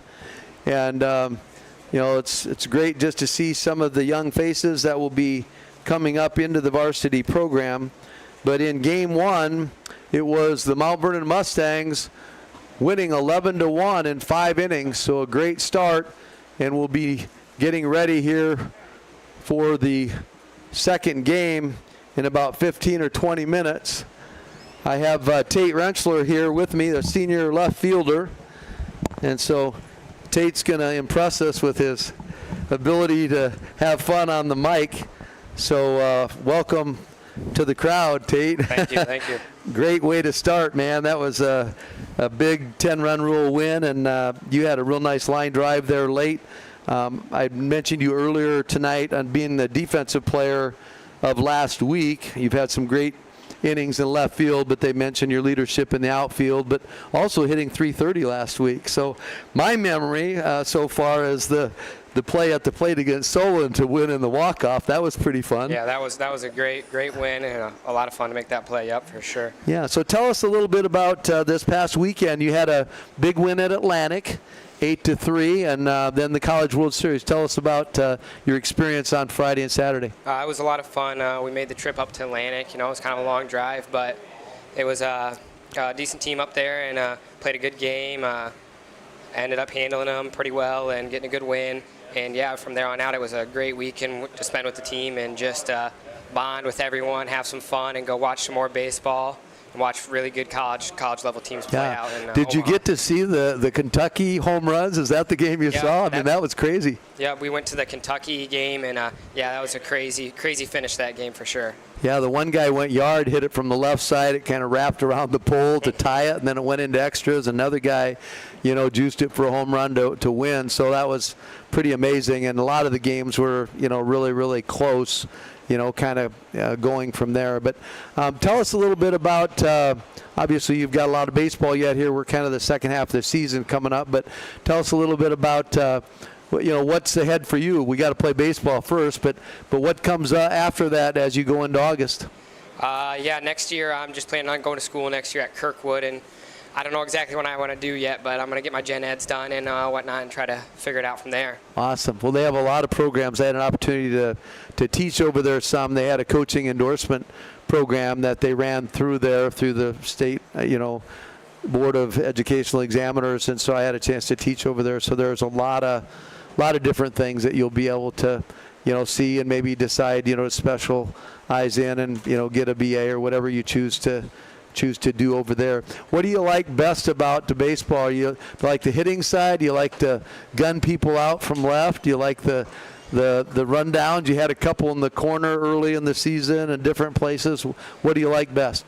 I think I'm going to have to go with the hitting part of the game. I think that's the most fun. Nothing better than making a solid contact on a baseball. So. Now that's awesome.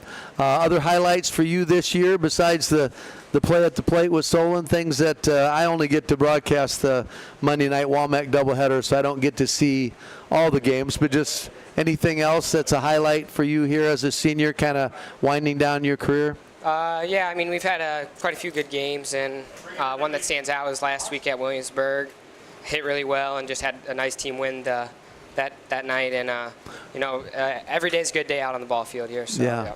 Well, we've had some great nights. This one's a little salty, a little hot for you out there. But can you keep the gnats down? You got a magic potion that you put on your hat or anything, Absorbing Junior or anything to keep the gnats down? We try to keep the gnats away, and the sun's hot tonight, but you just gotta drink lots of water and persevere through it. That's awesome. Well, I appreciate you coming up. Good luck in game 2. Let's get a sweep. I teased Coach Chapman I was going to bring a broom up here because we've had a few splits, but I want to get to help you with the broadcast of a sweep. So looks like Miles is chowing down, but why don't you give Miles the headset? But best of luck. Thanks for being here, Tate. All right, thank you. Great. This is Miles Francis joining us, another senior. Miles has got a chance to do some pinch hitting, played some right field. That's right, but you throw left. Yeah. And I saw you doing a little bit of pitching early mornings, like in the spring and the gym and everything. But tell us a little bit. I know you've been battling a little bit of injury stuff and whatever. Trying to get back. But how are you feeling, and how's the recovery going? I'm feeling probably better than ever now. I late in the track season pulled my hamstring. Ooh. But those pop. They pop. Yeah. So see, look, this is what happens when you dislocate a hip. Look at you recognize some of that from your hamstring, probably. I had a little bruising. Yeah. They look nasty. They do. Yeah, but it's coming back a little bit. Yeah, it just lingered for quite a while, but Coach has worked with me with whatever I felt, how I felt throughout the week. We kind of just played it by ear. So early on, we tried some things, and if it got overworked, we kind of toned it back, or if I felt great, we just kept going until we kind of saw where I was at. But yeah, as of now, I feel great, and I'm just ready to get back in the lineup and play with the guys. Well, that's awesome. What stands out? You guys had a huge trip. I mentioned Tate, but the win at Atlantic, but also just the experience to be together. College World Series. I don't know. Everybody contributes and chimes in. I don't know if it's Shorts and Drubers or where you all stay and who's where, but you've been doing that for a couple of years. You probably got to do it last year too. So thoughts this year? I'm cheering for Kentucky. I don't know if they'll make it, but you got to see them with a couple home runs late. Maybe it was luck. I don't know. But what stands out about the weekend, Friday and Saturday? Did you have some fun? Yeah, it was fun. I mean, last year was the first time we did it, kind of getting a feel for it, and this year it was just as much fun. We had to deal with some weather, so our talent show didn't really quite to get in full effect like last year, but we still found a way to have a good time and watched some pretty good baseball. We were out there. It was really cool, and Coach McDermott was the coaches were standing by the guy's dad who hit that walk-off home run. Oh, wow. Right when he hit it. So they thought that was pretty sweet getting to see the dad's little kudos with the dad there on the grand hit. Well, that is awesome. So you swing it from the right, you throw it from the left. I know you haven't gotten to pitch a lot. Right field is your primary other position. Have you played first? What else do you like to do in terms of positions? With growing up in the club ball, I played first base probably 95% of the time. And then once got up into high school ball, freshman year, or 8th grade year with Coach Tim, I just played level 3. And then, for freshman year, I started making my way up to level 2 in varsity practices. And they had a lot of depth at first base, so I just kind of worked myself in the outfield wherever I could, and kind of just stuck with it from there. But, if they ever need me to play anywhere, I'm ready to go. But there are some. If you get that hammy back, boy, that'll be huge, because that is tough playing with a bad hammy. Those things kind of sneak up and grab you, and you don't have a lot of confidence. Yeah. I got a chance to call a couple of the football games with our older son, Aaron. The one with Assumption, the first one. Yep. Kind of the opening of the stadium and all that kind of stuff. And you had a great fall. So thoughts about your football season? That has to have been highlight for you too. Yeah, it was definitely really cool seeing just going from the year before with how much leadership those seniors had, and having to come back the next year and try to fill those shoes, or whether it was exactly or my own way or the other seniors' way. And I think that we got really close as a team, and it was just really cool being able to go out every Friday and one of my friends. Favorites, and it wasn't always you, but it was a fair amount, with Coach Krob would bring one of you guys off the edge, man. Yeah. You guys would come off the edge. Sometimes they didn't have anybody to chip on you or anything, and man, you just get a sack or make a play from behind or whatever. So those kinds of memories are fun. What about after baseball? We obviously have half season left. We want to put a big push on like we did last year. But what are your thoughts for August and moving forward? So over the summer, I'm gonna hang out with family and just kind of enjoy the rest of the summer. But coming mid to late August, I'll be moving into Iowa State. Okay. Joining Alpha Gamma Rho, which is an agricultural-based fraternity. Nice. So I'll be living in the house with that and studying ag business. Awesome. Well, it's a great school. It sounds like a good fit for you. I don't know a lot about you guys, outside of the sports thing, so it's always fun for me to find out, but also for those people listening, because they're not sure now if they were at a graduation party or something. They got in on the skinny, but if you weren't, you didn't have a lot of that. So anyway, well, we wish you the best of luck with the hamstring recovery and just having a strong finish to the season. I know you play Benton, who's at the top in the West. You get to play Western Dubuque. There's some good teams yet that we face, but last year we were able to put together a nice close. So I wish you the best, and hopefully you can, as one of the few seniors, you can kind of lead us on the charge. That sound good? That does. All right. I'll give you my best. All right. Thanks for your help. Thank you. That was Miles Francis, and prior to that was Tate Rentschler. So thank you for their willingness to pop up here between games and between bites. Again, my name is Ray Riesland with Mount Vernon Mustang Baseball. We're here at Ash Park on Cornell College campus. Guys getting the field ready, as you can see in the background, kind of wetting things down a little bit. It's a real hot, sultry night, but that's what baseball is about here in Iowa in the summer. We're the only state left in the country that plays summer baseball, high school sanctioned baseball. Everybody else has moved to spring or fall. I personally love it. There are a lot of people that would love to see us move out of the summer, but to me, that's what summers are for, even though I know there are vacations and jobs and, other sports camps and things you have to work around. But makes for a lot of good summer nights and an opportunity for guys to bond, away from the school season or school year. And so, at least at this time, the state of Iowa has continued to have girls softball and boys baseball during the summer months. They have squeezed the season down a little bit, so it continues to get shorter.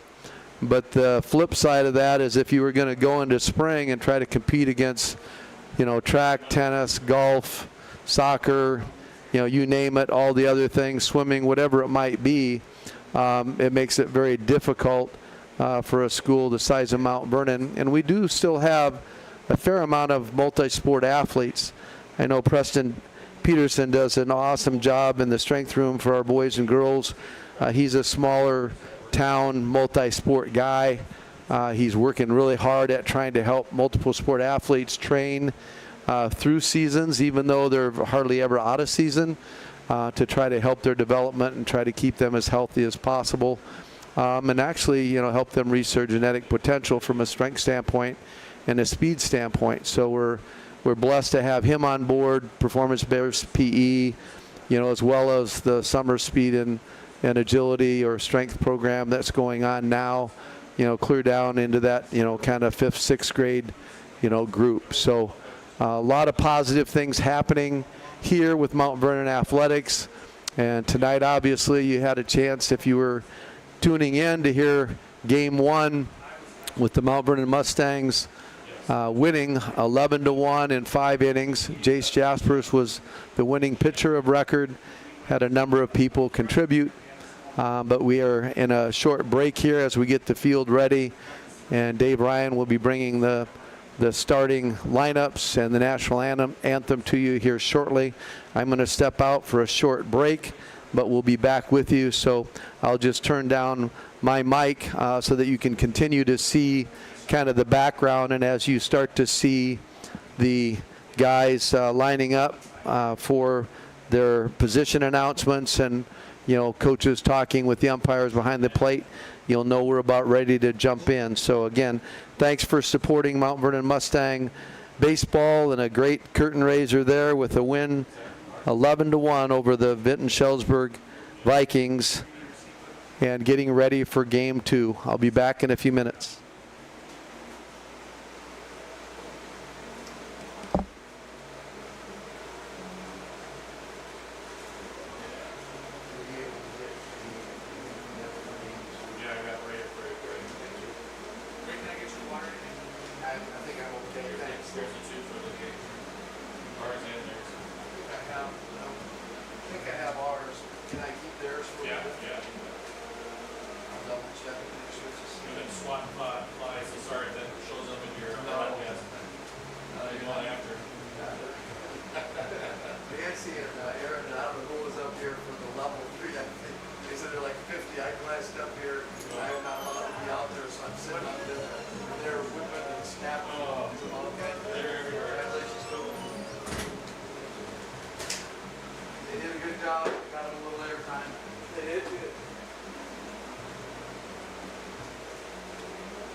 I'm not sure that's going to change in the near future. There might be one rare sweet one, but facilities and all the things that you have to have.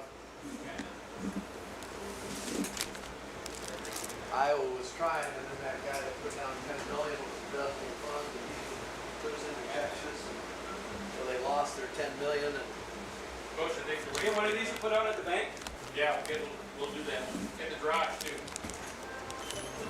He should have one for you. Yeah, he got one. Yep.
Ladies and gentlemen, welcome to Mount Vernon Baseball at Ash Park on the campus of Cornell College. Tonight we welcome the players, coaches, and fans from the Vinton-Shellsburg area, the Vinton-Shellsburg Vikings. Vikings are 5-14 on the season and 2-13 in the WaMaC West. Vinton-Shellsburg is led by head coach Cody Robertson and assisted by John Morgan. Mount Vernon enters tonight's WaMaC contest with an overall record of 10-10 and they're 5-8 in the WaMaC East. Mustangs are led by third-year head coach Charles Chapman and assisted by Adam McDermott, Paul Bentley, and Trevor Weber. And now for our starting lineups. Batting leadoff, center fielder number 4, Owen Mulnex. Batting second, left fielder number 12, Easton Almquist. Batting third, third baseman number 11, Jacoby Johnson. Batting cleanup, shortstop number 3, Colt Keppen. Batting fifth, pitcher number 16, Levi Ferguson. Batting sixth, second baseman number 2, Jack Blaze. Batting seventh, the designated hitter number 20, Brody Klein. Hitting for first baseman number 15, Caden Fisher. Batting eighth, the catcher number 6, Jacob Becker.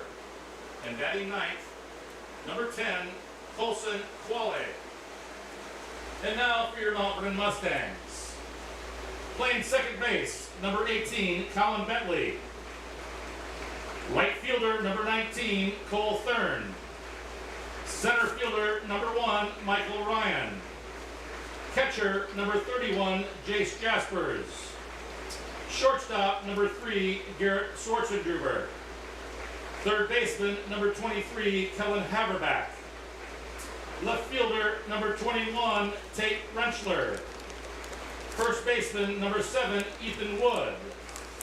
The designated hitter is number 6, Miles Francis, hitting for our pitcher, number 45, A.J. McDermott. Ladies and gentlemen, please rise to the playing of our national anthem.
Welcome back to Ash Park. A beautiful night for WaMaC East baseball. This is the second game of a doubleheader here on the Cornell College campus.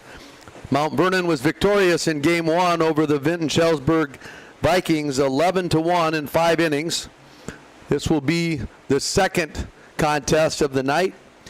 And if you're just joining us, my name is Ray Riesland. Happy to support Mustang baseball and bring you these WaMaC doubleheaders on Monday nights. We have one more WaMaC doubleheader next Monday night against South Tama, and that will be starting at 5 o'clock. So spread the word if you have a busy schedule or if the heat bothers you. We'll try to bring you all the news and all the action next Monday night as well. On the hill in game 2 will be the Mustang leader on the staff, A.J. McDermott. A.J. is leading the team with strikeouts, wins, and ERA. He has a 3.37 ERA. The team as a whole has a 4.23 ERA, so they're gradually working that down. Cale Foreman was the pitcher of record last week that won the pitching award for having a complete game against Williamsburg and a 0 ERA, and continues to have his pitching stats improve as we go through the year. We will have Jace Jaspers behind the dish, so the battery will be junior A.J. McDermott to sophomore Jace Jaspers. A little bit of movement. We have Kellen Haber back at third base. The center fielder, number 4, Owen Mullinex. Playing first base will be Ethan Wood, 45, the junior. Shortstop will be Garrett Schwarzenduber. And second base, moving over from shortstop, will be Colin Bentley. So on the mound is pitching leader A.J. McDermott, and he will be dealing the first pitch inside for ball 1. This is Owen Mullinex, center fielder. He pitched a little bit last game as well, but is their normal center fielder, throws left and bats left. Again, A.J. a little wild inside for ball 2. A.J. throws a nice changeup, a hard slider. He's got a very active fastball. He's in those kind of that upper 70s, low 80s range for strike there. Fastball on the outside edge, 2-1's the count. The winner of note pitching in game 1 was Jace Jaspers, and he's now sitting behind the dish. So he's getting plenty. There's a swing and a miss. Nice low strike by A.J. Battling back to a 2-2 count.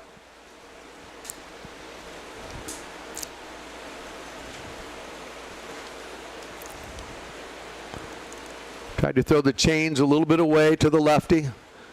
Broke out, full count.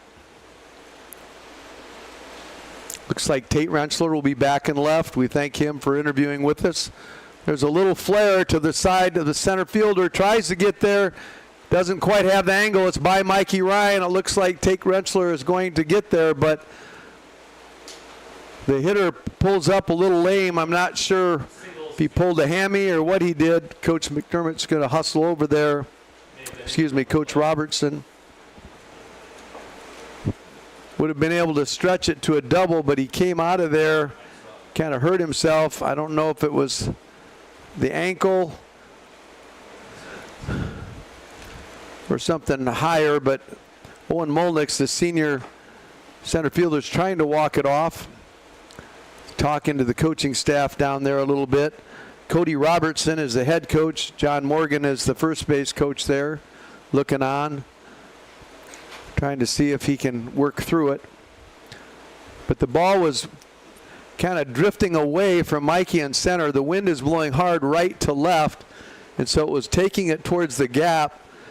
Mikey didn't quite have the angle and couldn't catch up to it flying into that left center area. Tate Rensselaer went to back it up, but the runner had to stay at first base, and it looks like he's going to have to come out of the game, which will hurt the Vinton-Shellsburg Vikings because Owen is their team leader. He hits .381. He has 16 hits. He's got 12 stolen bases on the year.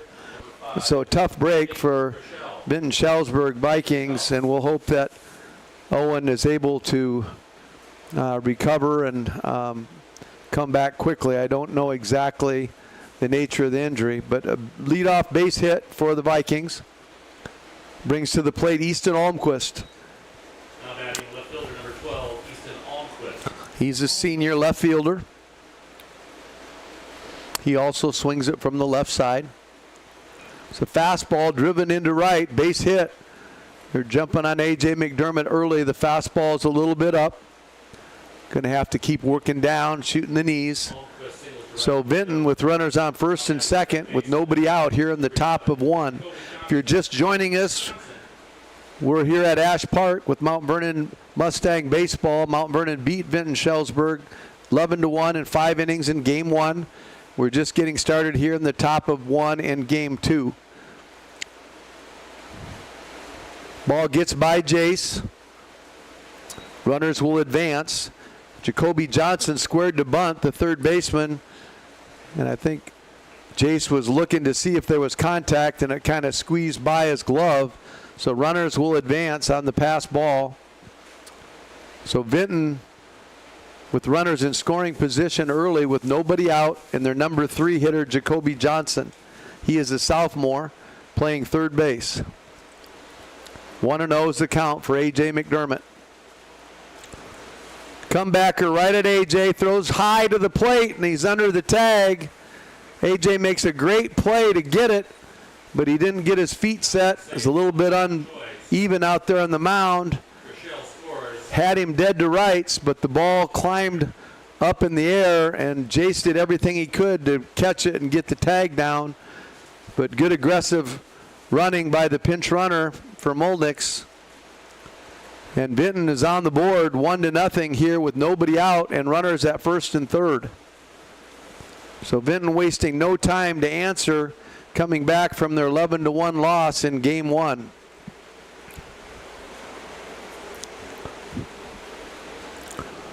This is Colt Keppen, the freshman. He's playing shortstop.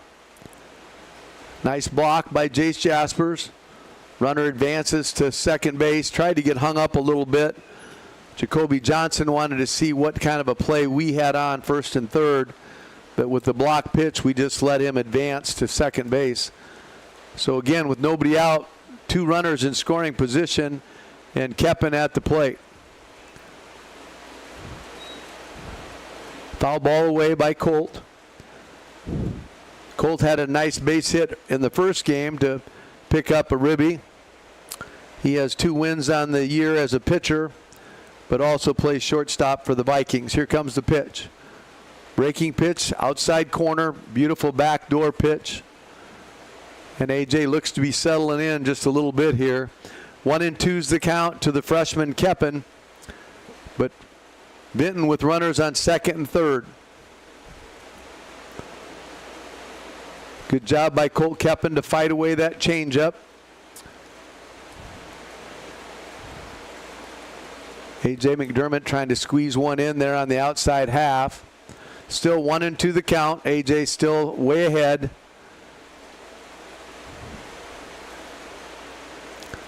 Fastball in, and Colt Keppen again fouls it off.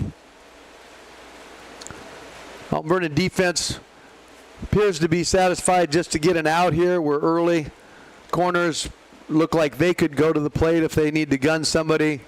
Middle is back, just trying to get out. Here comes the 1-2 delivery. Fastball away. Actually, I think it was a change. Nice job of rotating it out. Really had a nice tail on it. Went away from the lefty. So A.J. gets his first strikeout of the night. He has 28 strikeouts on the year. That would be 29, so he leads the team in strikeouts as well as his 3.37 ERA. 1 out here. He's facing Levi Ferguson. Levi, the big first baseman, had a nice base hit in game 1.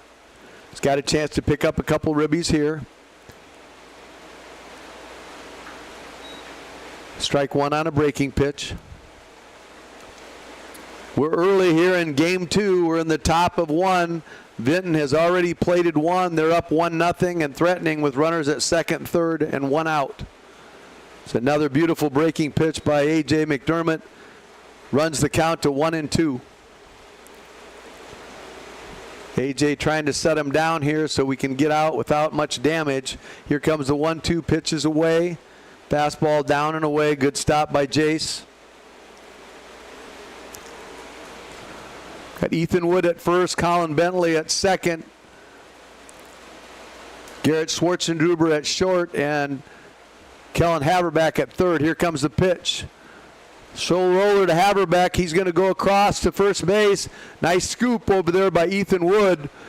Stayed down with it. Gave up another run, but we got the out. So there'll be 2 outs with a single runner at third base. This is Jack Blaze playing second base. He started game 1 for the Vikings. High fly ball on the third base side. We have a lot of people running for it. Jace Jaspers is the one that goes over and gets it, it looks like. Got out of my view. But Jace Jaspers ranging way over in front of the dugout for out number 3. Vinton-Shellsburg, top half of the first. 2 runs on 2 hits. There was 1 Mustang error. There was a runner left on Vikings lead 2-0. So Jace Jaspers runs down that third out. Fly ball down the third base dugout. It looked like it was going to be the third baseman's ball, but he was the one that got there first. So A.J. McDermott able to shut the door there, but not before the Vikings could score two. So after half inning, it's Vinton-Shellsburg 2, Mount Vernon Mustangs coming to the plate. Pitcher of record in game 2 is Levi Ferguson. He played first base in game 1. Catcher again is Jacob Becker. He's the freshman.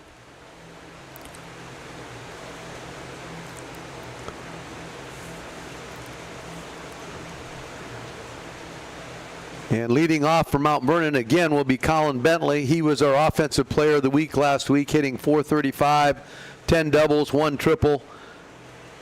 Really trying to get himself back up into that hitting leader list. He's pushed himself back up to a .328 batting average. Last year he finished well over .400. One of the leading hitters in Eastern Iowa last year. And we need him to continue to stay hot at the plate in order to make a push here in the second half. Second baseman number 18, Colin Bentley. This is Colin Bentley. It's tough to keep off the bases as a leadoff hitter. He runs well. Got on an infield hit in game 1, also an error to the third baseman. Turns on it hard. Coach Chapman about lost his life down there, but he's okay. He says, take it middle right side. Don't hit it down here at me. 0-1's the count. Bentley was way out front. It's a breaking pitch away for ball 1.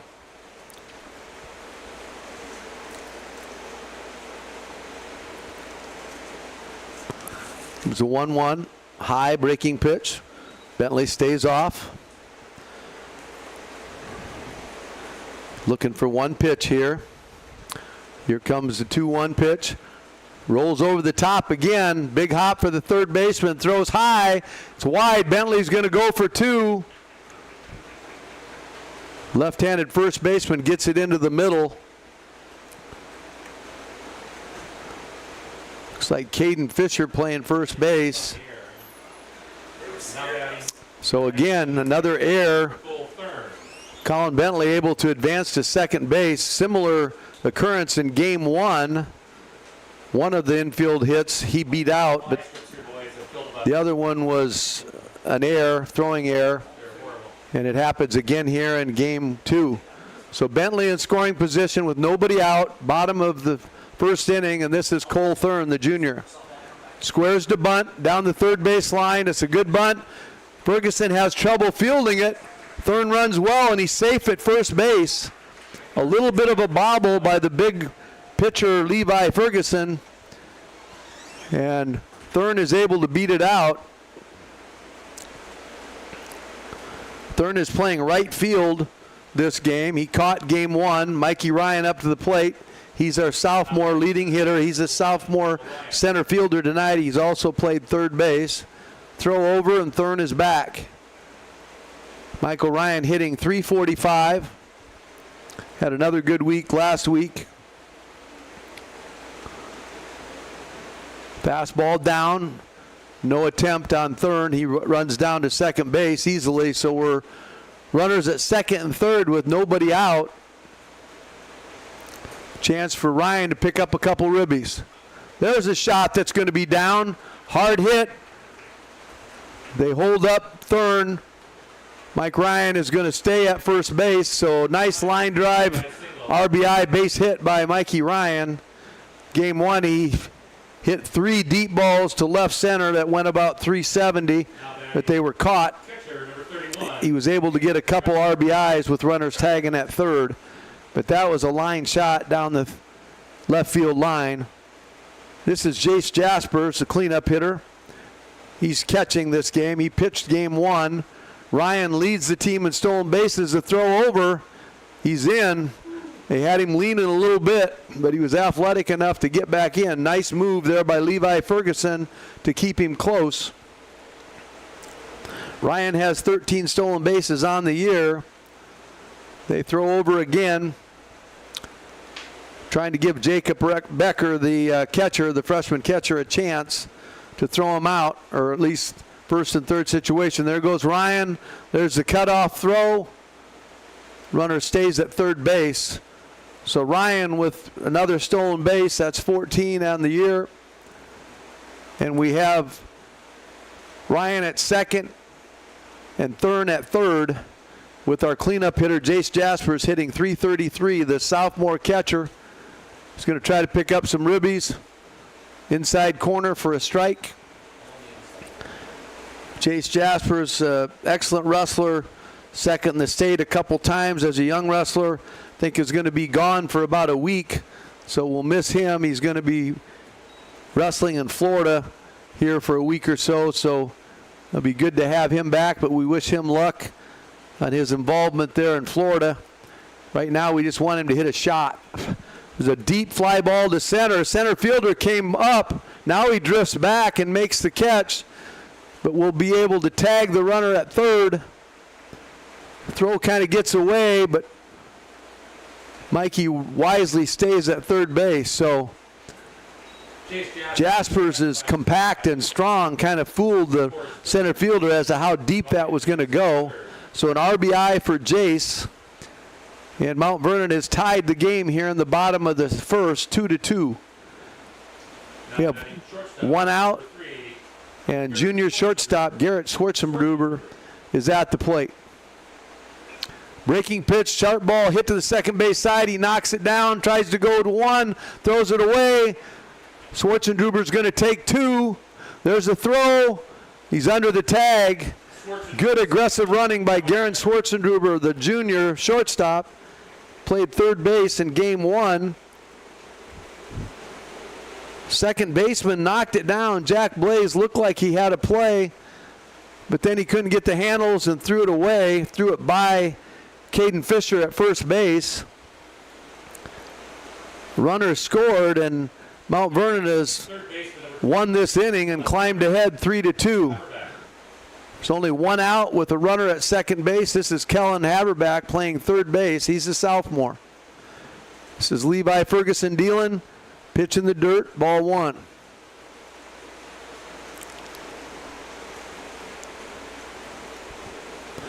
Kellen played first base in game one, has moved over to the other corner. Fastball a little bit high. Kellen also pitches. He throws extremely hard. He's one of the leaders in strikeouts with A.J. McDermott. Gets jammed. And Coach Bentley with the catch down the first baseline. That was a ESPN one-handed grab. Might have to give himself one of his own gummies down there for the great catch. Here's the 2-1 count for Haberback. Breaking pitch, bent in late. Nice pitch by Ferguson. Threw it right at his front shoulder, and it came in late for an inside corner strike, and it's 2-2. Kellen trying to pick up the RBI there. Garrett Schwarzenbruber at second base. Pitches away for ball three. Full count.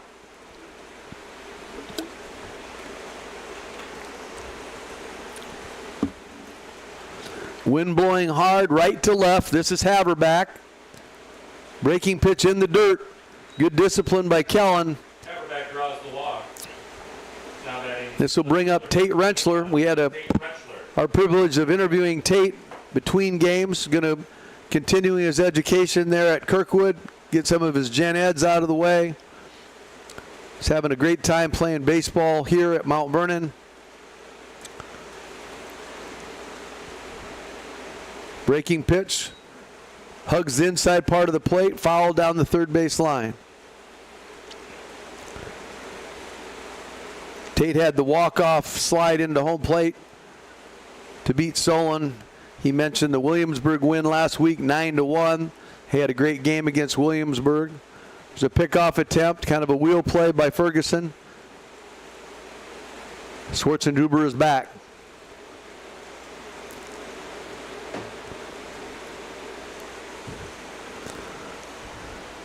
There's a base hit up the middle.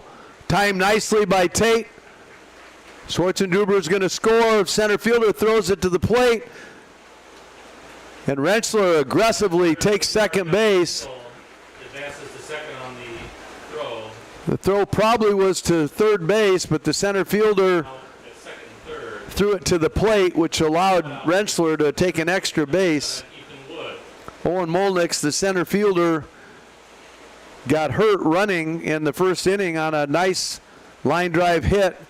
I'm not sure yet who has come in for him. Good start against Ethan Wood here for Ferguson. A breaking pitch for strike one.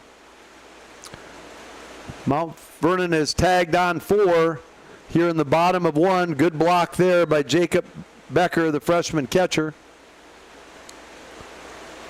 And Ethan Wood looking to add a few more ribbies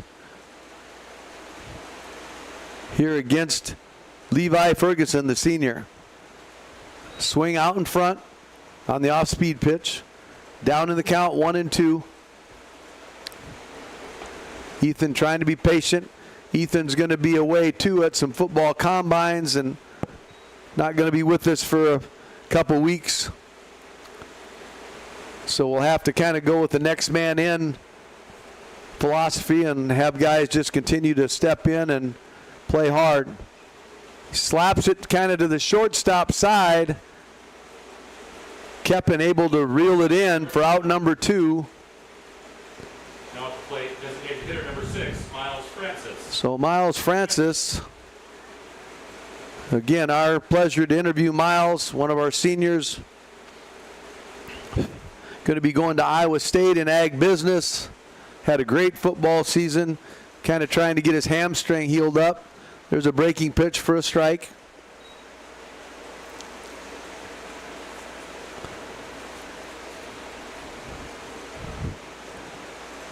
0-1's the count. Fastball away.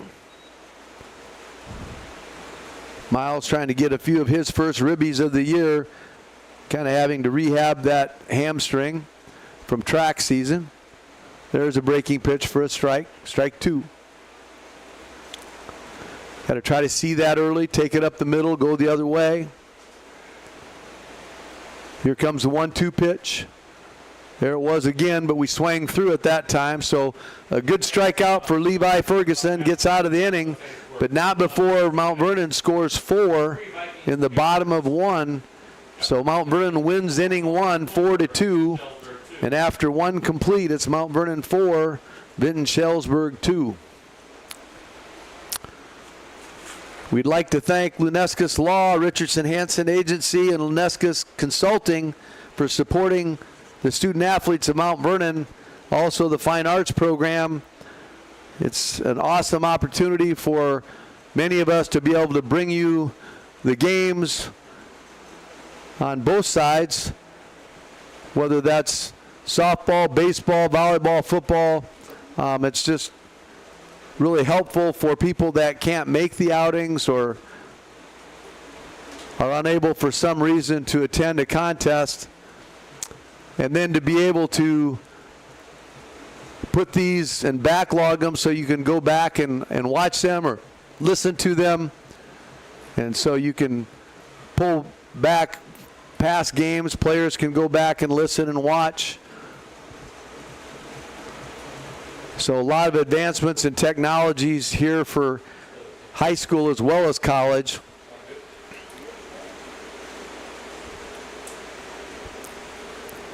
A.J. McDermott got off to a little bit of a tough start, gave up 2 runs in the top of 1. He's going to try to come back, get off to a good start here in the top of 2. This is Brody Klein, the DH. It's a fastball a little bit up.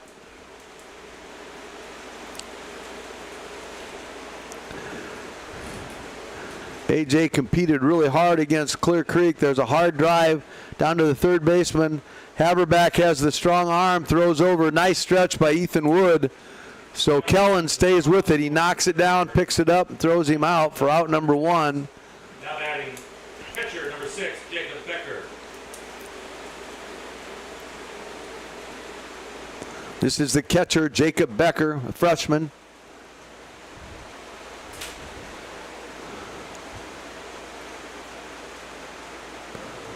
AJ threw about 5 innings or so, gave way to relief late in the game against Clear Creek Amana, and then they were able to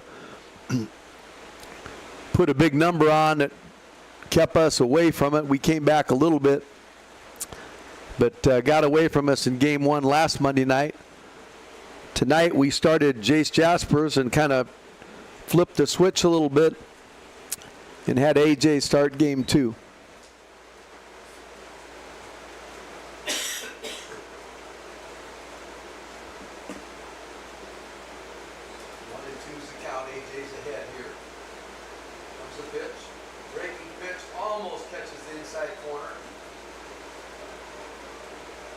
Took it, looked like he was going to bend in there. 2-2 is the count. Fastball, ground over, another high hop. Haberbeck guns it, gets him out again. A great throwing arm by Kellen Becker grounds Haberbeck. out to third base. Having a little trouble getting caught in between hops. Now He's got to batting step right back, fielder number 10. take the hard Olson one or Qualley. come get it. Qualley. But he's able to knock it down. He's athletic enough to be able to throw him out. Very strong throwing arm for out number 2. Fastball, swinging strike. This is Colson Qualley. He's playing right field.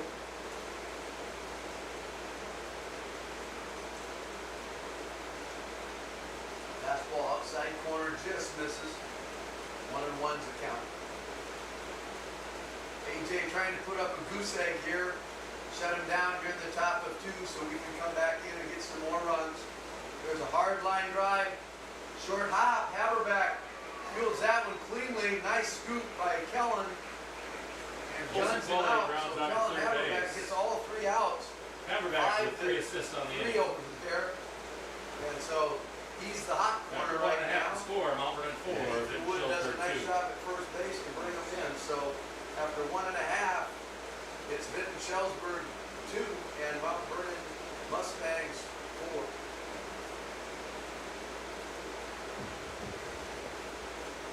Other contributors from the community: Ability Physical Therapy, Budget Blinds in Eastern Iowa, Bunch Heating and Cooling, and Downtown Dental. Big thanks to those supporters and the help they give us so that we can bring you live action of all of our boy and girl athletic programs. And we ask for continued support in the future as we move into the Huddle platform with our broadcasting and videoing for our community supporters.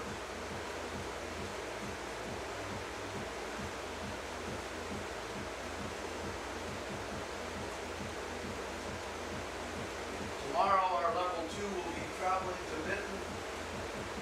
Coach Nathan and Manny in the level 2 program going to Vinton. Wednesday night, the varsity will be at Mount Versity on Leading their off the Mustangs, second baseman number 18, Colin Bentley. will be playing Western Dubuque, the #1 team in the state. Thursday, level 3 will be at home against Benton here at 12. Thursday night, the varsity will be at Benton, #1 team in the West, in the WaMaC West at 10 and 4. And Friday, level 3 will be at Vinton, and level 2 will be here against Benton. This is Bentley with an 0-1 count, 2 breaking pitches in a row for a strike. Eli Ferguson giving him nothing but off-speed pitches. Collins been rolling over his top man, pulling the ball a lot. Breaking pitch away, stays off. Got to time up the breaking pitch. Got to go middle right side. Here comes the 1-2 pitch, fastball high. By Ferguson mixing in a high hard one. 2-2 is the count now to Bentley. 328. There's the breaking pitch. Gets underneath it, but he drives it deep. Left fielder over the shoulder catch, deep in the gap. Bentley flies out deep Route left number field. 1. So Now gets a batting good piece of it. right fielder number 19, Cole Thurn. Cornell College plays their baseball here, and this is a big ballpark. Many of the high school parks are 310, 315 down the line, maybe 360 to center. hard ground ball to third base. Vernon is thrown out at first base. So Vernon grounds out to third Vinton-Shellsburg base. gets 2 quick outs here in the bottom of 2. Center fielder Mikey number Ryan 1, will come up and Michael try to Ryan. extend the inning Ryan. here with 2 outs. Always with 2. Dimensions here may go out as far as 385, 390 to center. And the alleys are all 365, 370. So much more room here when teams come in to play the Mount Vernon Mustangs. 0-1 count to Ryan. Another breaking pitch. Fouled off to the third base side. Levi seems to be settling in to his off-speed pitches. Feels like that's the best way to try to keep Mount Vernon off stride. There's a foul ball to the right side. Might be in fair territory. Caught by the first baseman. High fly ball by Ryan. Flies for out out number foul 3. territory to first baseman. So Levi Ferguson, Mustangs 3 up and 3 1, down. 2, 3, has a good inning. After 2 complete, Bottom Mount of Vernon 4, 2. Vinton-Shellsburg 2. So after 2 complete, Mount Vernon 4, Vinton-Shellsburg 2.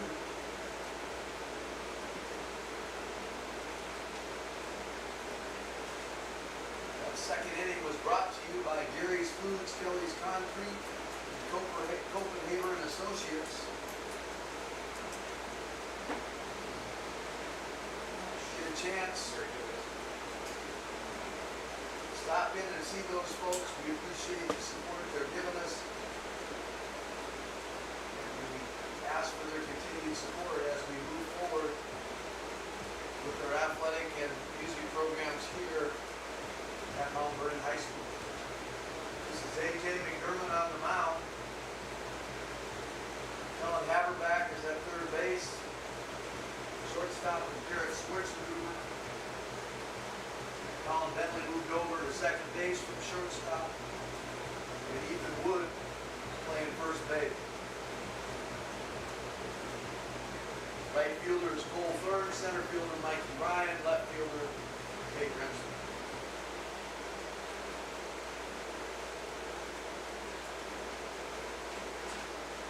Continuing on, the top of the third. Number 19, Dylan Conrad. Dylan Conrad is a substitute for Owen Molnix. He's leading off the inning. Hard ground ball down the third baseline. Dylan is a senior outfielder. 0-1's the count for A.J. McDermott.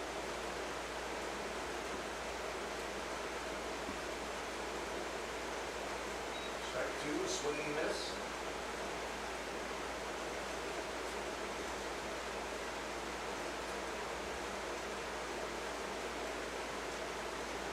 Another breaking pitch really snaps that one off and fools Conrad. Throws him a little bit. Conrad down on Out strike. number 1 is a strikeout for A.J. Now McDermott. batting He number continues 12, to the build fielder, Easton Almquist. on his strikeouts for the year, 28 going into tonight. Good job of getting the leadoff hitter out. This is Easton Almquist. Easton is another one of their leaders. He's leading in RBIs with 12.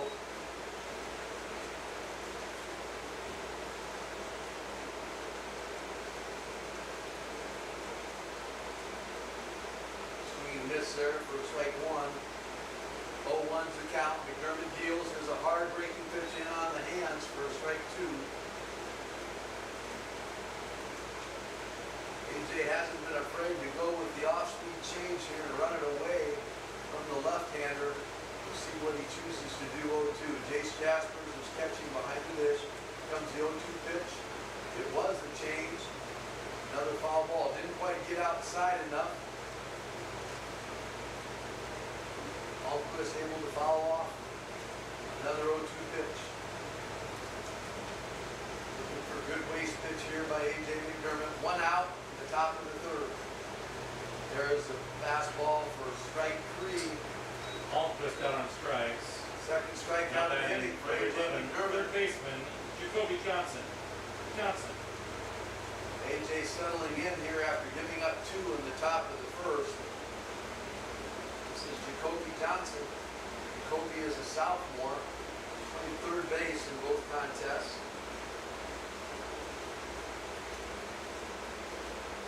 went slider away for strike one. Not done a very good job of counting trains, but we got another eastbound train, so east is beating west 2-0 by my count. Comes a high fastball that's away.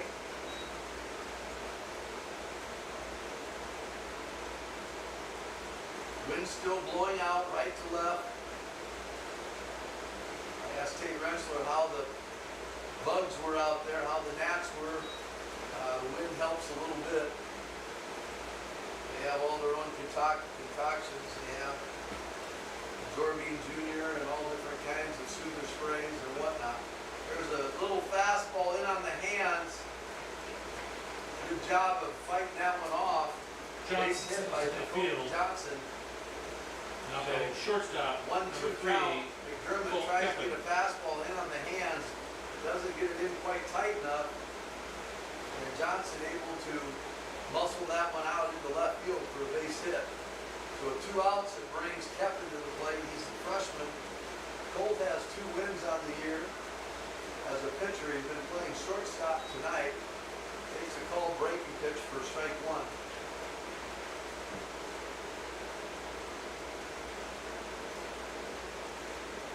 Good set. There's a fastball up the middle. Bentley tries to get there, but 2 base hits in a row. Good eye hand there by Colt Keppen for another base hit. Cole Keppen with base hit to center. Had 2 or 3 base hits Now tonight. batting the pitcher, number 16, Levi Ferguson. And with 2 outs, after striking the first 2 guys out, A.J. McDermott gives up a couple base hits, and now needs to settle in on Levi Ferguson, the big pitcher. Played first base the first game. Ground ball to the shortstop. Will hop. Easy flip, and Bentley's there for out number 3. So Garrett Schwarzenegger stays Top down half of the nicely third on for the the ground Vikings. ball. They had Feeds it no to runs Colin on Bentley 2 for out hits. number 3. And again, No A.J. errors, McDermott 2 runs gets left out on of the base. inning here in the top of the third. After 2.5 to No score, runs, so Mount after Vernon 4, 2.5, Vinton-Shellsburg 2. It's Mount Vernon 4, Vinton-Shellsburg 0.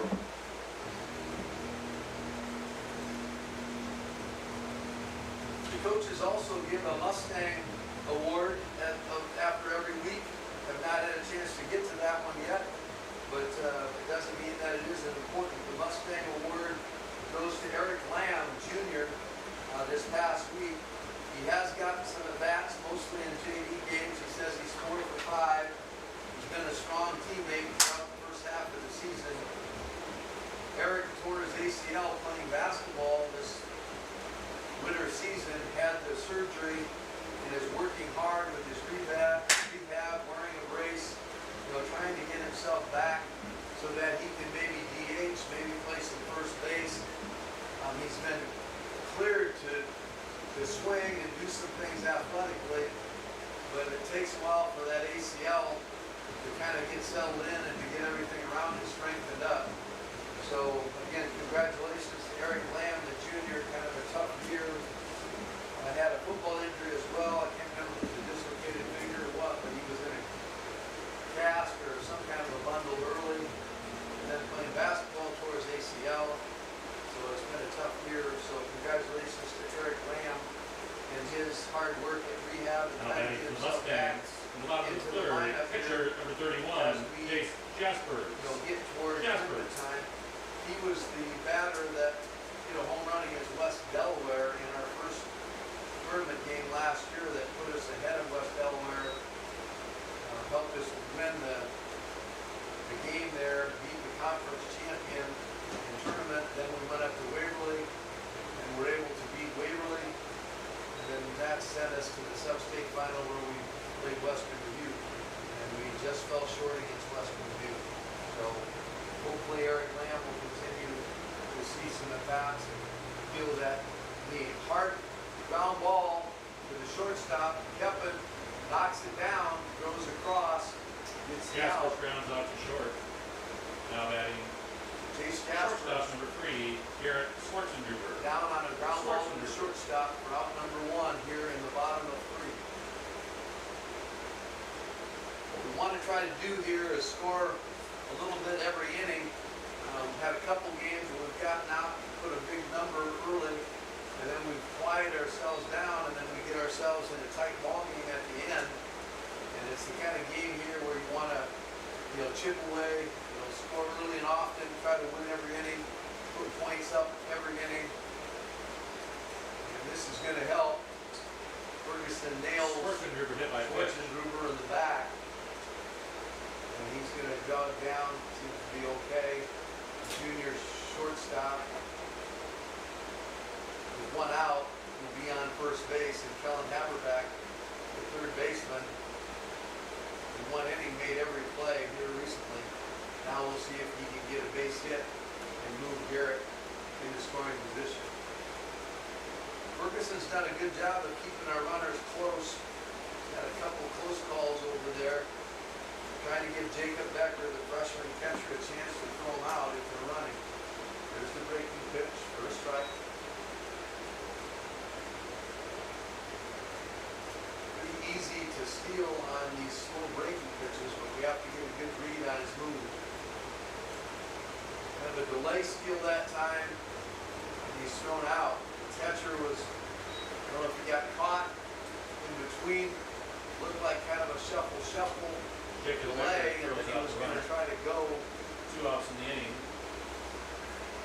try to do that against teams that are kind of falling asleep in the middle, not covering anything. You got to try to get real aggressive secondary leads so they get used to you just kind of being way out there, and then you break. But nice job there by Jacob Becker to throw a strike. There's a slow roller down the third baseline foul. And Kellen trying to get us back in scoring position here with 2 outs at the bottom of 3. See if we can get another runner on base. Fouled off. 1-2's the count.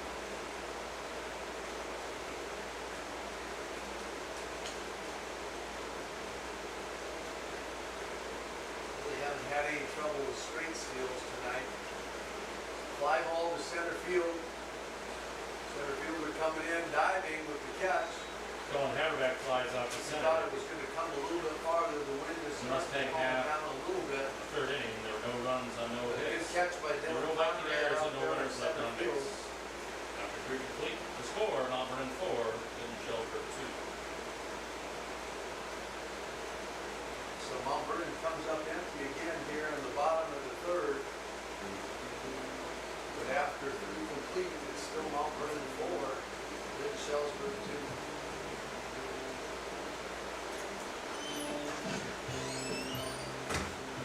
Way out in center looked like it might have been Easton Almquist. He might have moved over from left to center.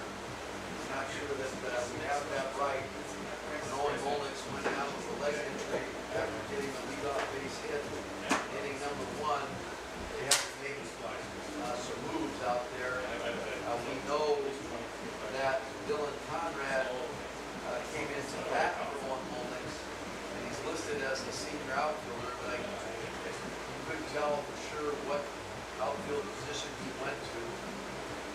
But they're definitely resting Owen Molnix, trying to see if they can get him healthy. Nice shot there by Jace Jaspers in the warm-ups. Ladies and gentlemen, half-price sandwiches at the concession stand. Half-price sandwiches. Those of you Not just bad. joining us, I'm Ray Riesler. This is Mount Vernon Mustang Baseball. Second We're baseman, at Jack Ash Blaze. Park on the beautiful Cornell Blaze. College campus. And this is the Mount Vernon Baseball Mustangs playing Vinton-Shellsburg Vikings. A.J. McDermott, the leader on our pitching staff with a 3.37 ERA, 29 Ks. Several wins. I think he's at 4. Is the man on the hill. Jace Jaspers is going to go out and talk to him. Ball in the dirt came up and hit the umpire and needs to kind of regroup a little bit. They all wear a lot of gear, but it doesn't cover everything. It seems like it always finds a way to get through, whether that's the neck or something else. So give the umpire a little bit of time, and hopefully he'll be able to get himself back together. Came in underneath his chin a little bit.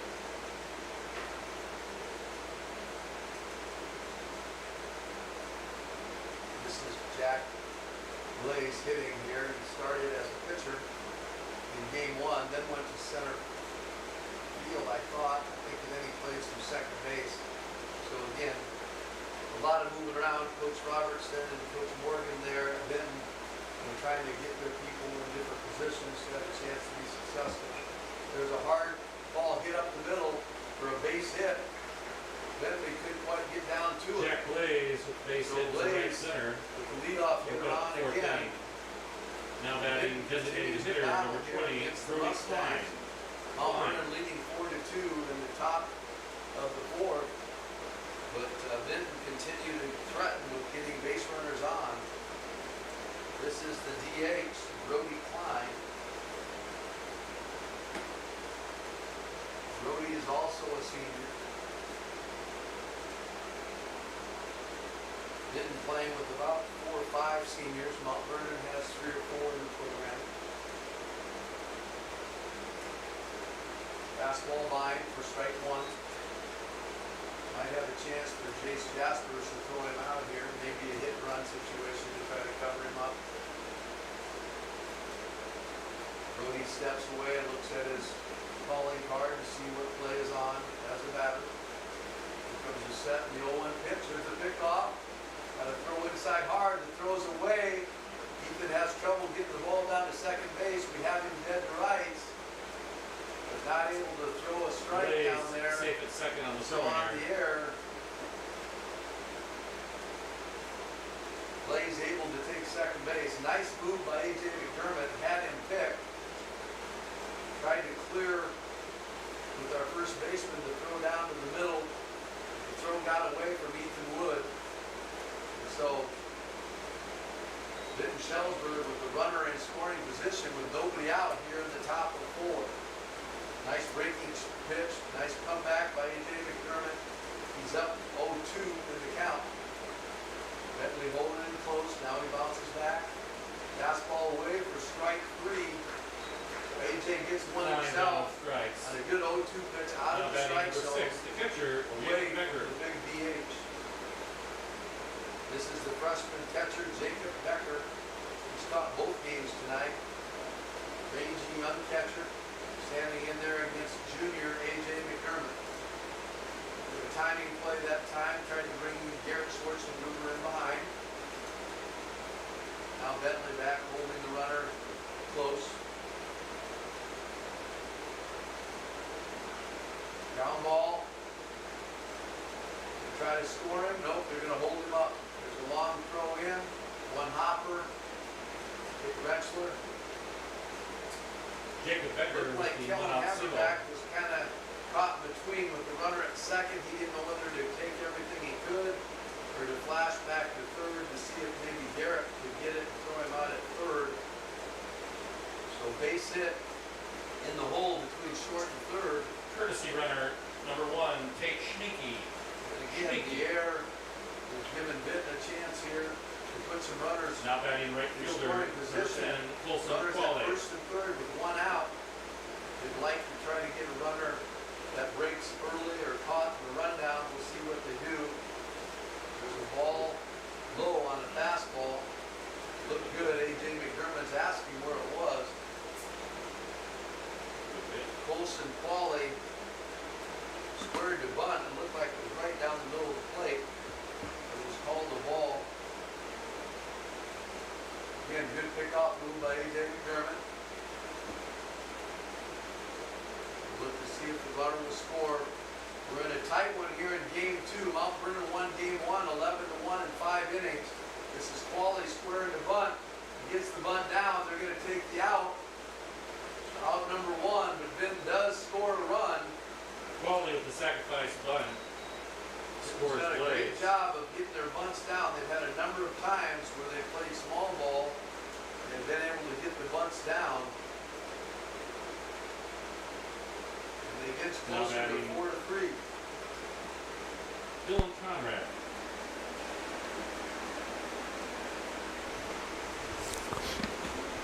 This is Dylan Conrad batting. Ground ball over to Ethan Wood for out number 3. Apologize if my volume got turned down. I don't know that you were able to hear part of that inning, but The Vikings score 1 run on 2 hits. The Vikings doing a great job of getting bunts down, putting guys in position to score. 3.5 to score. Mount Vernon 4. End up getting a run across there in the top of 4. And so after 3.5, it's now Mount Vernon 4 and Vinton-Shellsburg 3. In that inning, A.J. McDermott had the leadoff runner picked off at first base. And an error, Ethan Wood tried to make the throw to second base, had the runner dead to rights, but the ball went into left field. He was safe, and it was allowed them to kind of extend the inning a little bit. So it put him in a first and third situation, and the bunt then allowed them to score a run. So a good job of playing small ball by Vinton, and they're going to bring in a new pitcher, a lefty, Caden Fisher. Caden's played some first base tonight. Big, long, lanky left-hander. He's a sophomore. Caden Fisher, one of the leaders on the team. He has 37 strikeouts on the year. His ERA is 6.68. So he's the team leader in strikeouts. Coach Robertson senses a comeback here. Tight ball game in the middle innings, and he's going to go with his leading strikeout pitcher to see if he can close the door on Mount Vernon in the last 3 innings. Mount Vernon still ahead, 4-3. Now pitching We're in the bottom of 4. 15, Caden Fisher. And leading off for the Stangs will be Tate Rentschler. Stangs left fielder number 21, Tate Rentschler. Rentschler.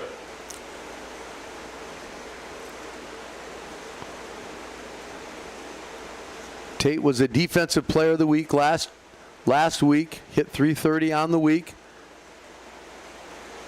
He's had a nice base hit here tonight. He's in a leadoff situation here.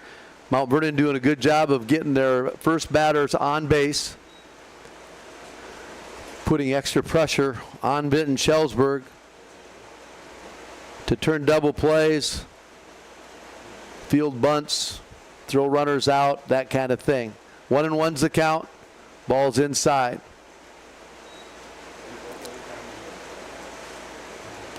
Tate Rentschler, one of the few seniors, is getting a lot of playing time. Been primarily playing left field. Had a good interview with Tate between games.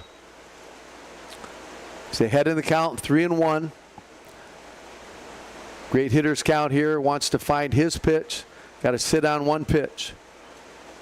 Base hit over the shortstop's head. Nice job of sitting on that one and completing the line drive. His second hit of the game. And that's Tate's second hit of the ball game. He got picked off last time that he was on first base. Wood. So he'll need to be careful there.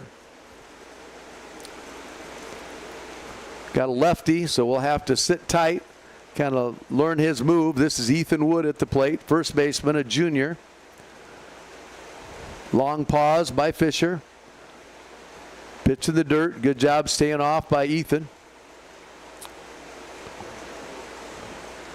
Ethan probably going to get a steady diet at an off-speed pitch. Big, strong, physical first baseman. The lead by Tate over at first.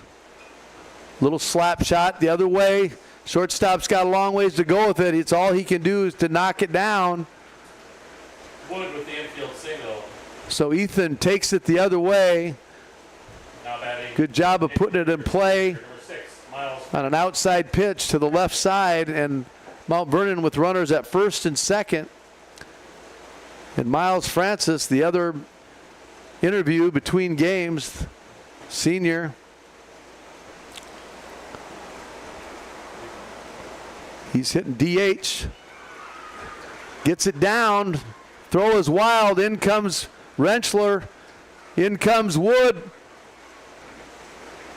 And Miles gets clear to third base on the errant throw. So Francis safe on the throwing error. Miles making it happen there as the DH. Pitcher looked like he was there, but the throw gets away down the first baseline. A lot of room here. We mentioned the size of the Cornell College baseball field that the high school shares. Mount Vernon girls also share with the Cornell women. But huge runs here to go back ahead 6-3 and answer in the bottom of 4 after Vinton drew closer with 1 run in the top of the 4th. Still nobody out. And leadoff hitter Colin Bentley is at the plate.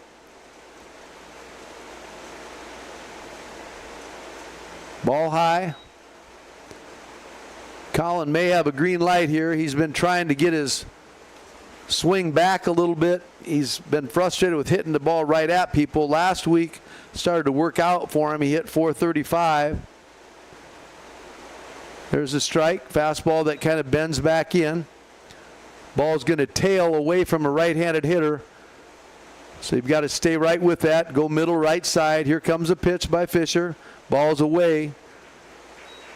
So bases are first and third. Right fielder number 19. 2-hole hitter Cole Thurn comes up.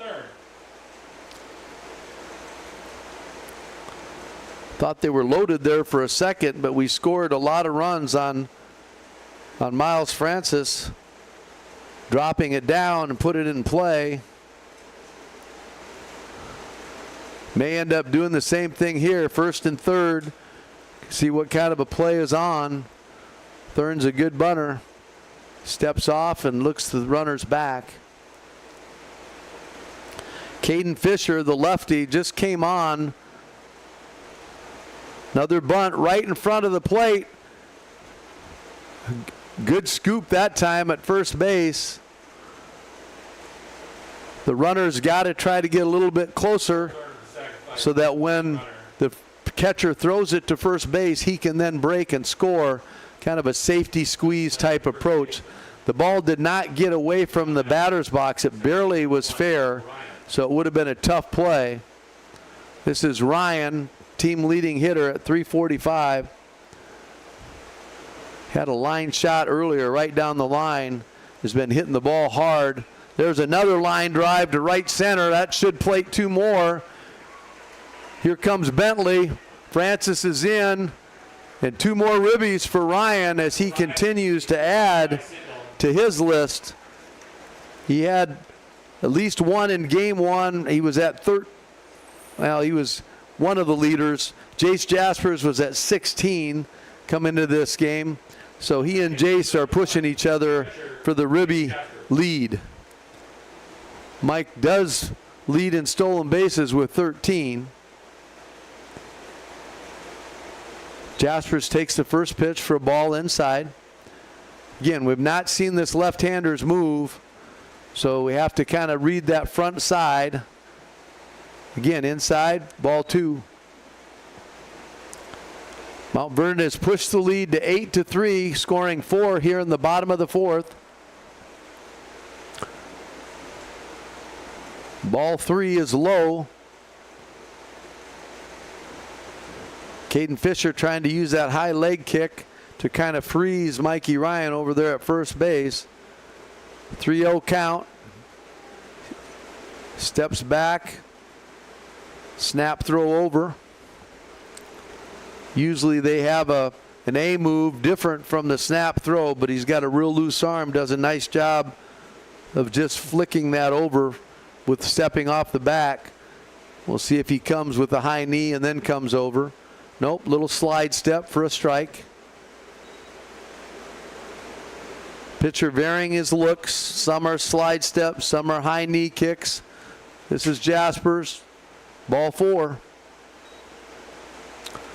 Jasper draws the walk. Shortstop. So Ryan and Jaspers on base. Toby Neal looks like he's going to be running again as a courtesy running. Courtesy runner number 14, Toby Neal. He's a sophomore. Got good wheels. Garrett Schwarzenduber, the junior shortstop, played third base in game 1. Runners at first and second and still just one out. Good pick by the catcher, Jacob Becker. Ball one.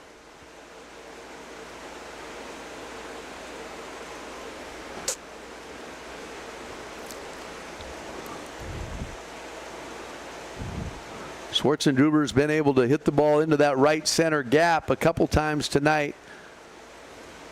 This time he rolls over, hop by the third baseman, can't make the quick pick. And the left fielder gets it into the cutoff man. Jacoby Johnson tried to short hop that, but it got under his glove. So bases juiced here. Full boat for Kellen Haberback. Kellen, the sophomore, pitcher, first baseman, third baseman. He's been playing third base in game 2. Just one out. Fastball for a strike.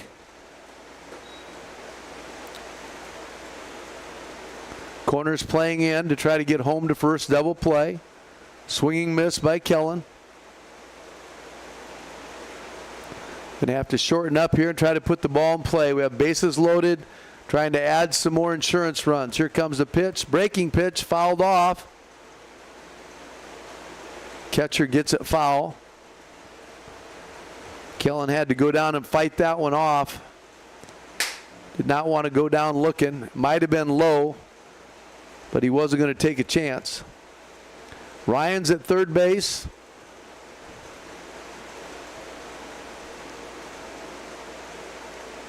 Toby Neal's at second. Ball's away. Good nibble there.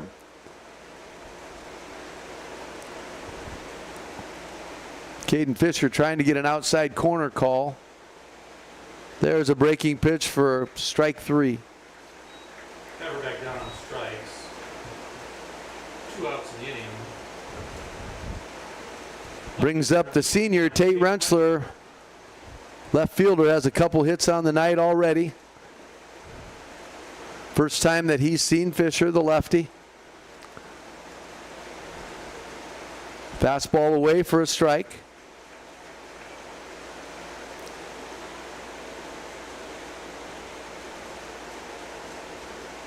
Oh, and 1's the count. There's the breaking pitch that stays outside. Trying to bring it in back door. Fisher has 37 Ks on the year, had 38 just a minute ago. Fastball running away. Fouled off down the first base side. Got to get right up on the plate and be willing to take that to the right side. They're running out of bat a little bit. We're trying to roll over, pull it. Here comes the 1-2 pitch. Fouled off. Came off his foot. Foul ball.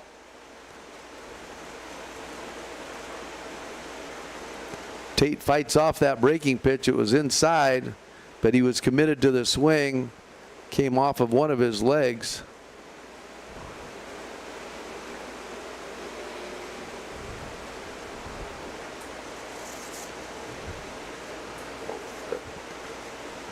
One-two count. Here comes the stretch and the pitch. Fastball away.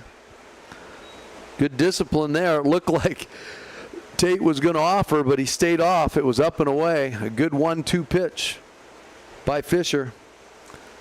Now Tate's where he wants to be in the count. He's back into it. 2-2, 2 outs. Hit him in the leg. Breaking pitch came in on his ankle. I think his left ankle. So Ryan will score to give us a 5 spot here in the bottom of the 4th. If you're just joining us, it's Mount Vernon leading Vinton-Shellsburg Vikings 9-3 in the bottom of the 4th.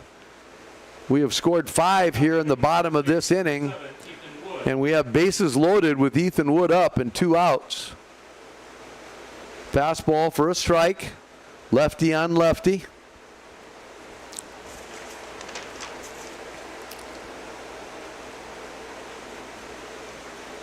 Strike 2. Ethan has had a chance in those situations a couple times earlier. See if he can put it in play. Fouled off.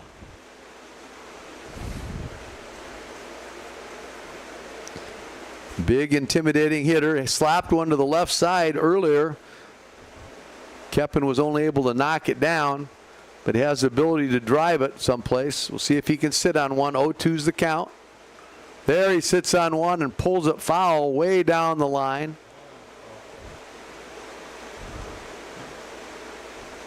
Long foul ball down the right field line.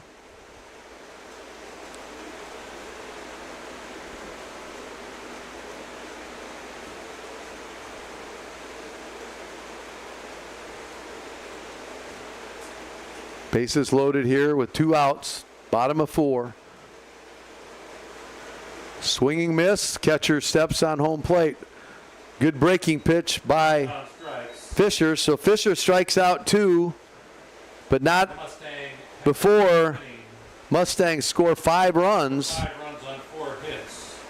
There was 1 error for the Vikings. So after 4 complete, There were 3 runners left on base. Mount Vernon is now ahead 9-3. Vinton-Shellsburg 3.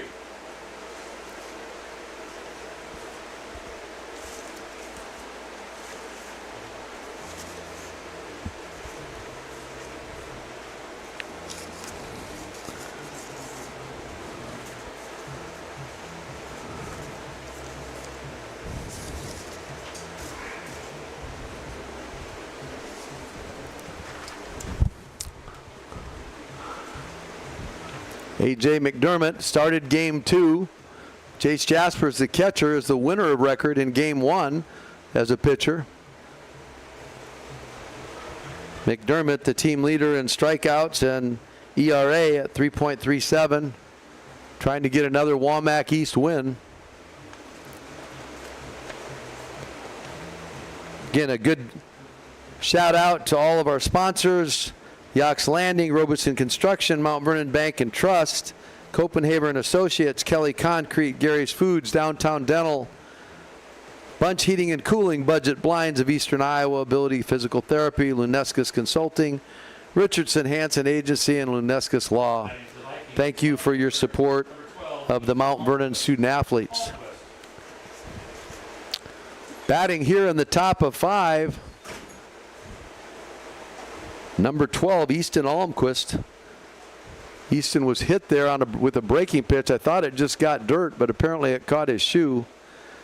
So a freebie to Almquist, their number 2 hitter, one of their seniors.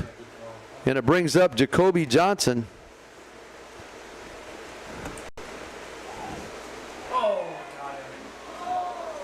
Bang, bang at first base. McDermott's had a couple that were right there. One he did pick off, and then we had an error on a throw to second base.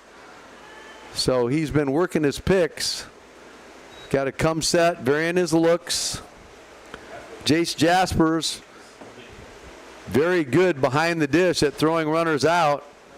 So he's trying to keep him close to give Jace a chance. Here comes the 1-0 pitch.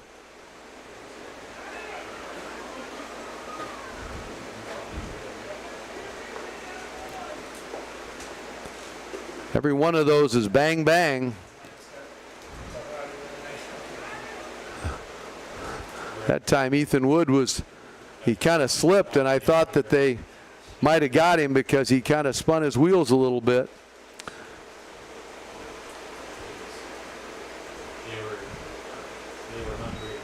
Ball 2. Got to settle in here and get the hitter. Mustangs up 9-3 in the top of 5 if you're just tuning in. Mustangs win game 1 11-1 in 5 innings. Trying to cap off a doubleheader sweep here tonight. 2-0's the count.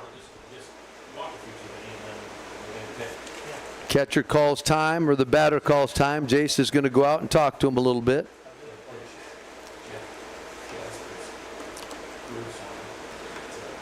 Mount Vernon has improved their conference record tonight to 5-8 and 10-10 overall.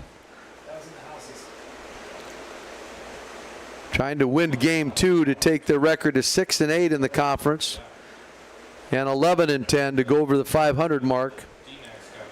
We are at Mount Mercy on Wednesday to play Western Dubuque, the number 1 team in the state, on Mount Mercy's facility. It's an all-turf facility. And Thursday we are at Benton, the WaMaC West leaders at 10-4. They're 20-6 overall, and they're getting some recognition in the 3A rankings. This is a 2-0 count for McDermott. Pitch in there for a strike. Jacoby Johnson is a sophomore. He's been playing third base tonight, both games. Breaking pitch. Looked like Bentley was going to come up with it. He tried to backhand it. Not able to get it. There's a snap throw down. He's safe at third base. Colin tries to short pick it, but doesn't make a play. I don't know if the sun was bothering him or not. But it looked like it was going to be a ball that we could turn a pair on. Now we're a first and third situation with nobody out. Vinton has done a great job of bunting. They've gotten every bunt down, forced us to make plays and scored runs when they've had them. This is Colt Keppen, the freshman. He's a pitcher, but he's played shortstop tonight. He's had multiple hits on the night. Real good eye-hand coordination here. Here comes the pitch. Breaking pitch just outside. McDermott trying to bring that back to the inside. Trying to catch the black there on the outside part of the plate.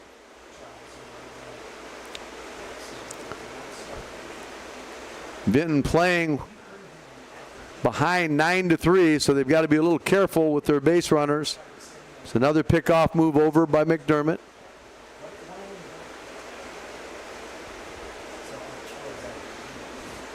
Keppen steps back in on the dish. 1-0 is the count.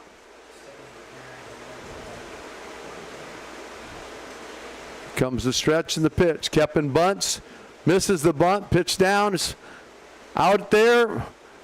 Runner scores at the plate. Jaspers, a nice throw down to second. So Jaspers guns the runner going from first to second. We give up the run for the out, and it's now 9-4 in the top of 5.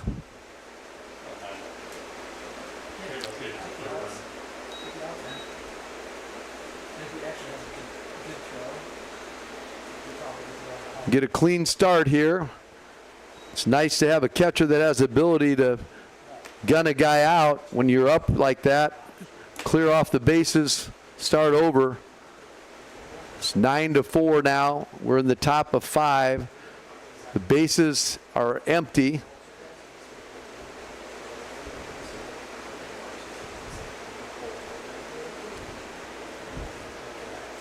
And it will bring Colt Keppen back to the plate. He kind of squared the bunt and pulled it off. I think he was trying to decoy Jace a little bit.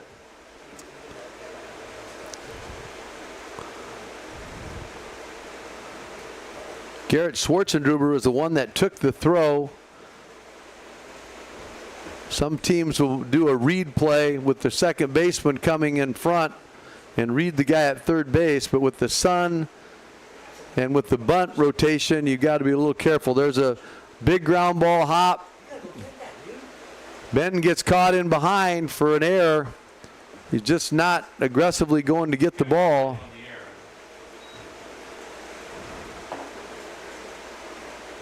So good ground ball from A.J. McDermott, but the defense does not make the play.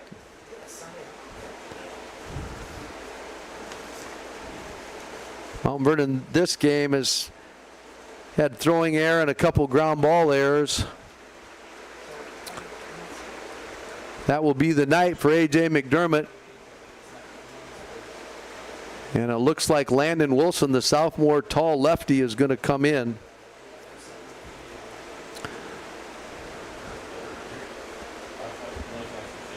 Vinton-Shellsburg is fielding at a 923 rate, and Mount Vernon's fielding at a 926 rate. So that is an area that we are continuing to try to work to improve. Got through game 1 fairly clean. This game we've gotten a little bit sloppy. We've been able to put runs on the board, but against quality teams, when you're trying to win doubleheaders, close ball games, you're going to have to play pretty clean. You got to throw strikes, got to make plays. And this is Landon Wilson. Landon comes in with an ERA of 3.57 as a sophomore. Got a real slow 12-6 breaking pitch, hard to stay off of. Now pitching for the Mustangs, number 2, Landon Wilson. A little bit difficult to steal on as a left-hander. Still needs to polish his move over to first base.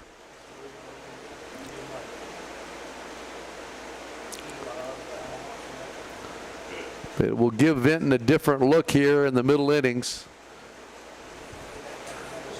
Again, game one, if you're just tuning in or had to step away, game one was Mount Vernon 11, Vinton 1 in 5 innings. In game two, Vinton bounced right back and scored 2 in the top of the first. Mount Vernon answered with 4 in the bottom of 1 to win that inning. And then it went silent for a couple of innings. Vinton scored 1 in the top of 4. Mount Vernon answered with 5, a crooked number in the bottom of 4. And now Vinton has scored 1 here in the top of 5. So it's 9-4 with 1 out. And Landon Wilson, the sophomore lefty, now on the mound to take over for A.J. McDermott. Breaking pitch in the dirt, good block by Jace Jaspers. This is Levi Ferguson. He started pitching this game, played first in game 1. Comes the 1-0 pitch, way out in front, strike 1. A great time for a double play here if the middle infield can hold things together. Sun in the middle. Runner at first base is committing back to first every time, so he is not going to get any kind of a jump on contact. 2-1 is the count for Landon Wilson, the sophomore pitcher in relief. Here comes the pitch. High fly ball to the right side. Bentley's under that one and gets the out for 2 outs. So Landon doing his job, coming in and getting an out. Second baseman, Jack Blaze. 2 outs in the top of the 5th. And this is Jack Blaze. Blaze started the first game as a pitcher, playing second base in game 2. Wilson comes set. Big high kick. Must have been a little bit up. Fastball right down the middle. Ball 1.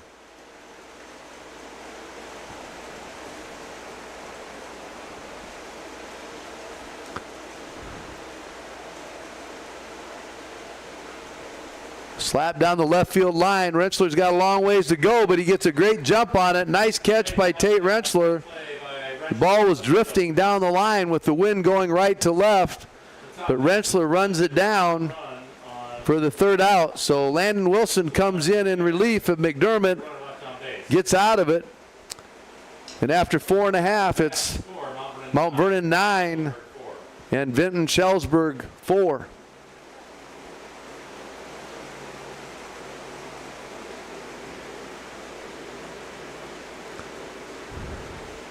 We'll see if Vinton-Shellsburg stays with Caden Fisher. He came in the 4th inning. Mount Vernon was able to get 5, but he did strike out 2. Caden Fisher leads the Vikings in strikeouts with 39 Ks. He's got a 6.6 ERA. He's just a sophomore. They bring the old bucket out of the balls there at first base. I've never seen that before. Just in case they get one thrown somewhere else. And the first baseman doesn't do it, so he doesn't be able to throw. So they bring in a guy to throw for him.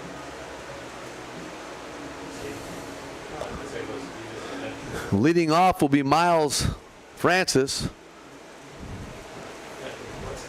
Miles got a ball down in front of the plate in his last at bat. The pitcher charged it, threw it away down the first baseline.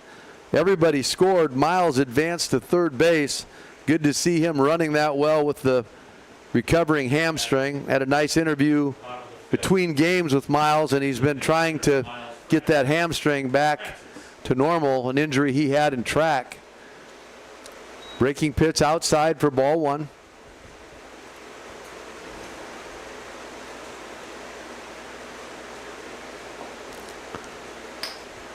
Steady diet here. Fastball's away. That one was up. Ball two.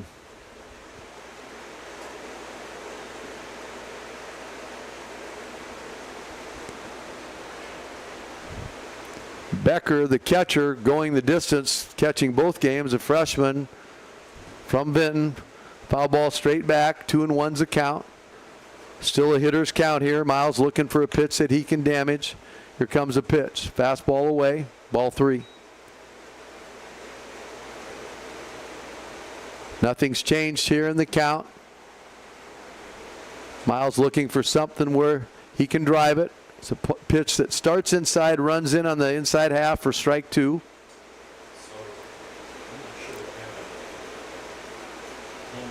Full count here. Swinging foul ball. Still a full count.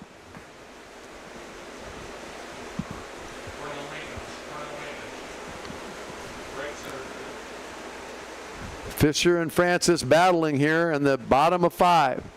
Fastball away, just misses. Maybe was a little bit up. So Francis, the leadoff hitter, is on. Second baseman number 18, Colin And Bentley to the plate. Colin coming off a great week last week, hitting .435 with 10 doubles and a triple. Not been quite as loud tonight, so we're due for a shot. Here comes the pitch. Ball inside. He's contributed tonight with his legs. He's had a couple infield hits, third base errors, advanced to second on throws. They've been trying to throw him a lot of off speed inside. So he's been rolling over everything to the left side. Got a lefty here now that will run away from him. We'll see if he can catch a gap. The 1-0 pitch to Bentley. Ball down. Good read, pitch in the dirt. There's a throw by him. Miles Francis read the pitch in the dirt.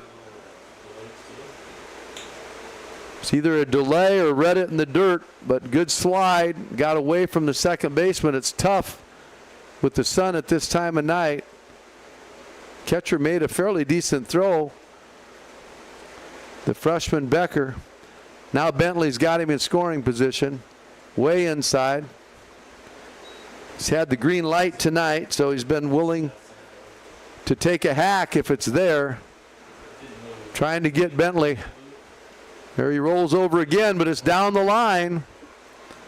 He's going to stretch it into a double. Francis will score, and Bentley in for a stand-up double. The RBI double. Right fielder number 19, Cole Thurn. That one he's able to force right down over the bag. The other ones have all been right at the third baseman.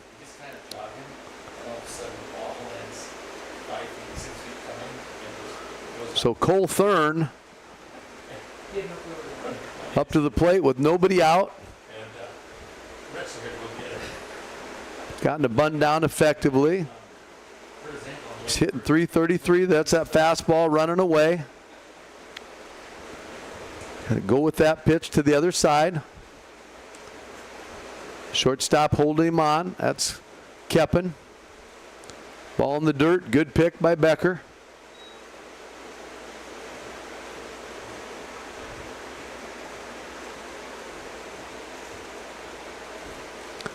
A few minutes ago, if you were counting and saw on the outside part of your screen, we had a westbound train, so we're 2-1, so we got a tight one with the trains. Pitch away, swinging miss.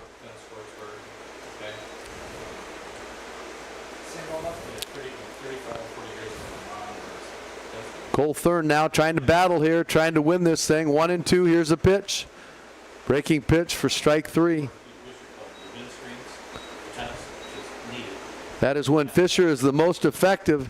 He gets ahead in the count. Now batting number 1, center fielder. Able to come in on the hands with the breaking pitch.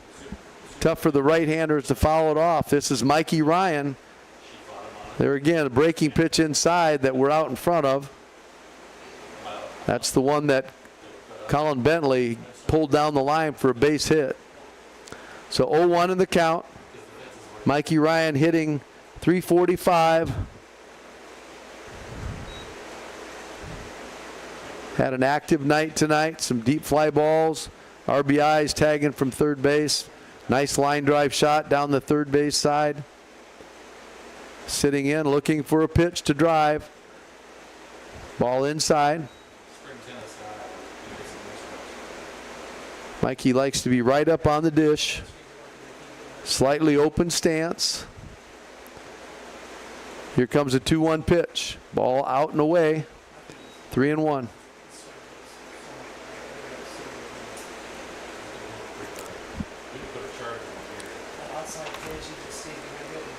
High fly ball, breaking pitch. Right fielder is trying to get to it. He's under it, makes the catch. So 2 outs here in the bottom of 5. I believe that was Dylan Conrad out in right field, the senior, making the catch for the second out. Number 17, Cale Foreman. Cale Foreman will pinch hit. Had a nice base hit over the right side in game 1. Be another time to go that direction with this lefty fastball. Cale hitting right at 300. Up and away. Bentley trying to put himself in position to score on a base hit. Try to add here. Mount Vernon is ahead 10-4 in the bottom of the 5th. Threatening to score again. There's a pitch in the dirt. Nice block by Becker.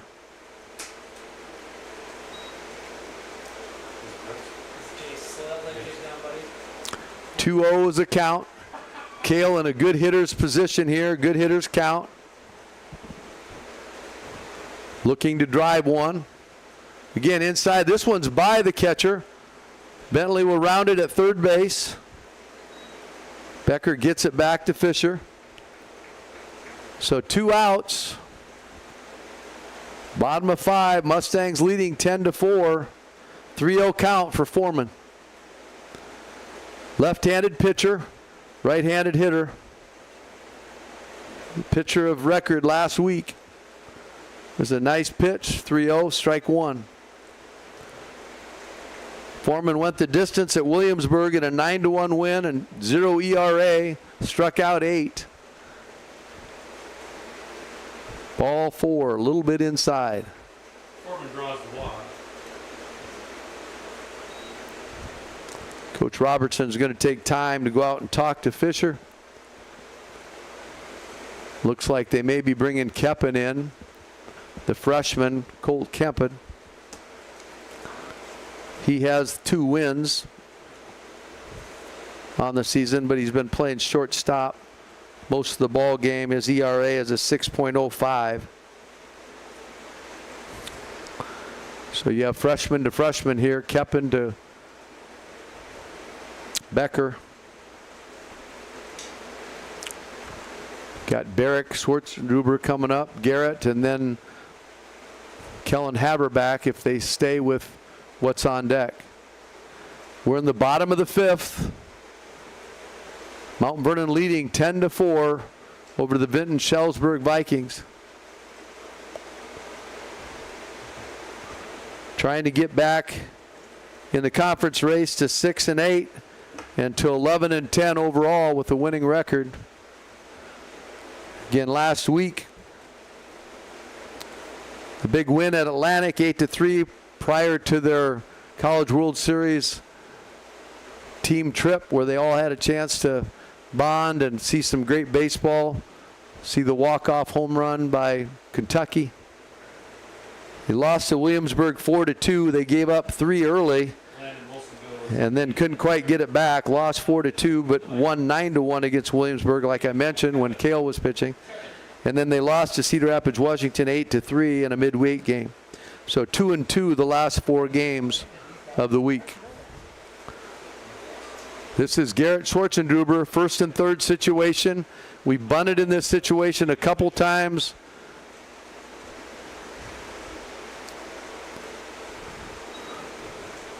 This is the freshman shortstop, Colt Keppen, 4-hole hitter. He's had several hits tonight. Real good eye hand with the stick from the left side, but he throws right. Here comes a pitch. Slider away, fouled off.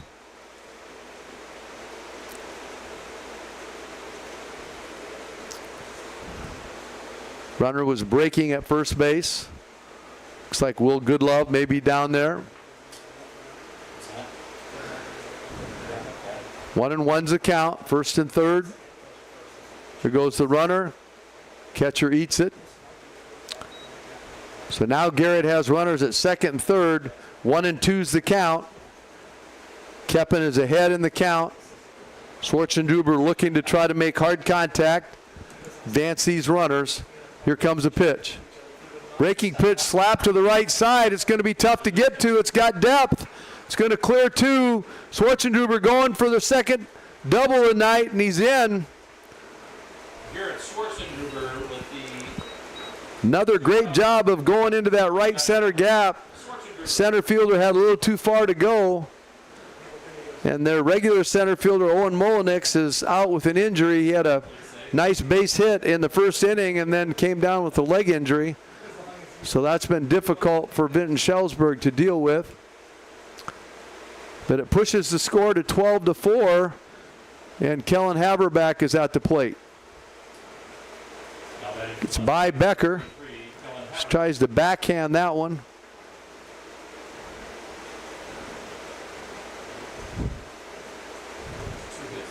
Garrett advances to third base on the wild pitch. Kellen is due. Fastball away. 2-0 in the count. Earned himself a good hitter's count here. See if he can get the pitch he wants. Here comes a pitch. High fastball.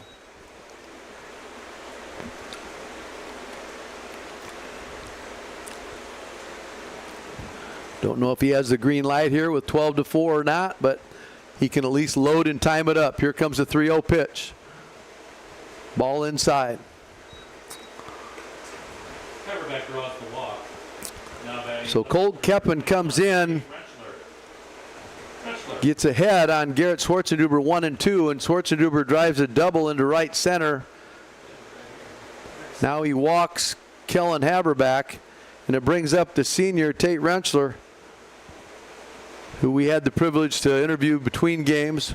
Swings through a breaking strip. Strike one.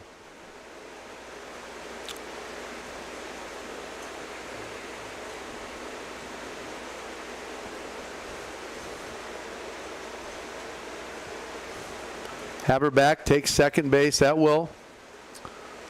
Runners again in scoring position. We're in the bottom of 5 here. Base hit could score them both. Tate Rentschler. Pitch in the dirt. Becker blocks it.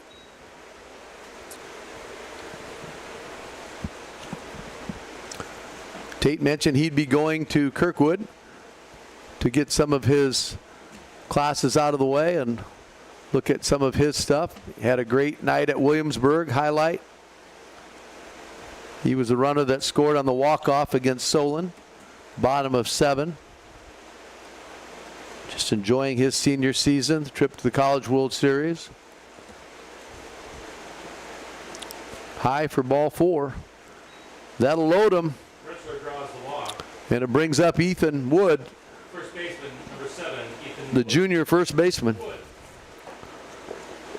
Ethan has tapped one to the left side for a base hit, and then it struck out.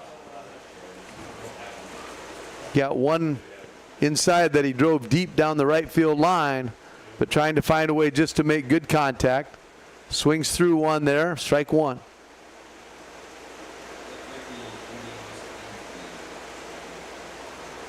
Base hit could score 2. Infielders are playing back with the exception of the third baseman.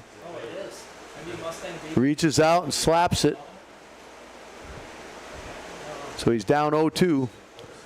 Trying to work him away.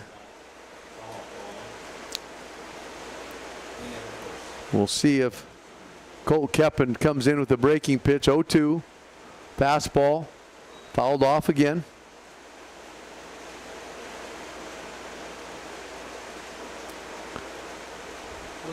Mount Vernon threatening here in the bottom of the 5th. The Stangs are ahead 12-4 over Vinton-Shellsburg. So a little nubber up the middle. Short flip to second base, and he's out there. Good hustle by Tate Rentschler, but out of the inning. In the bottom half of the 5th, the Mustangs But the Mustangs able to score 3 to answer the 1. left on base. So after 5 complete, After 5, it's Mount Vernon 12, Mount Vernon 12, Vinton-Shellsburg. Vinton-Shellsburg 4. Back on the mound will be Landon Wilson. He came out in relief last inning of A.J. McDermott, the junior right-hander. Mount Vernon will be at Mount Mercy Wednesday to play Western Dubuque, #1 team in the state. We'll go to Benton on Thursday to play the WaMaC West leaders. They're 10-4 in the WaMaC West, 20-6 overall. And we'll be back here again for a WaMaC doubleheader next Monday night, senior night, against South Tama at 5 o'clock, first pitch. Level 2 is at Vinton tomorrow at noon. Level 3 is home against Benton on Thursday. Away at Vinton on Friday. And level 2 is back here on Friday, home against Benton. So a lot of baseball. Landon Wilson remains on the mound. We'll see what the weather does, but Vikings designated hitter number 20, Brody Klein. a lot of baseball this week for the Mustangs. This is Wilson throwing to the DH Klein. Nice breaking pitch, slow 12-6. Freezes Klein on the outside half for strike 1.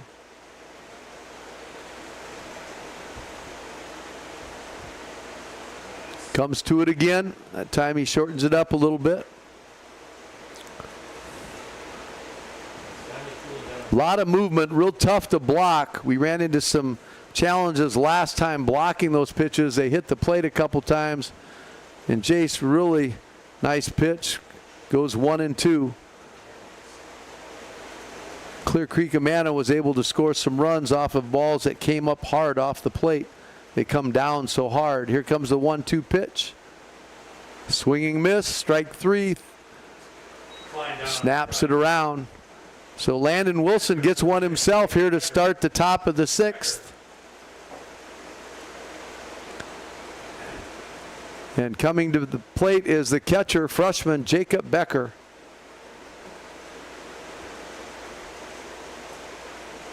Pulled hard down the third base line. He's going to look for extra bases. He's rounding it. Good job hitting the cutoff man there, and he chooses to put on the brakes after the big round. So a nice base hit down the line by Becker. Right fielder number 10, Colson Quale. This will be Colson Quale. Colson pitched a little bit in game 1. Coach Robertson looking over to see if there's somebody to run for the catcher Becker. He's caught both games. So we have a courtesy runner coming in. Looks like number 8. Looks like Ben McGowan. Courtesy runner number 8 is Ben McGowan, sophomore.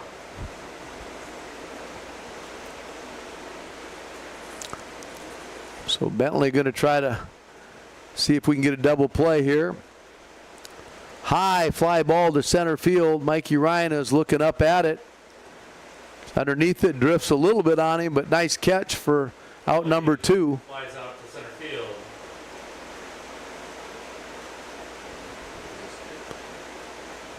Now batting number 4, Owen Mullinex. Got a short one now in the middle if we want it. There's 2 outs.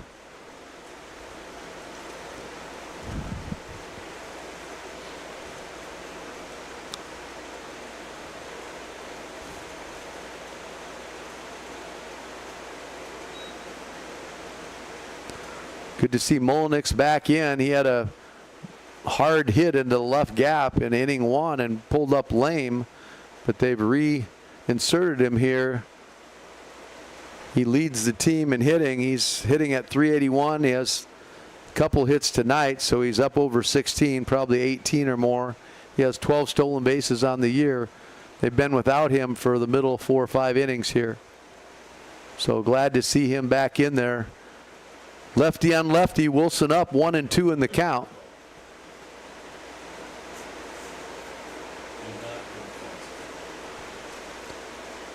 Two strikes, 2 outs for Wilson. Here comes the pitch. Slow breaking pitch outside, fouled off.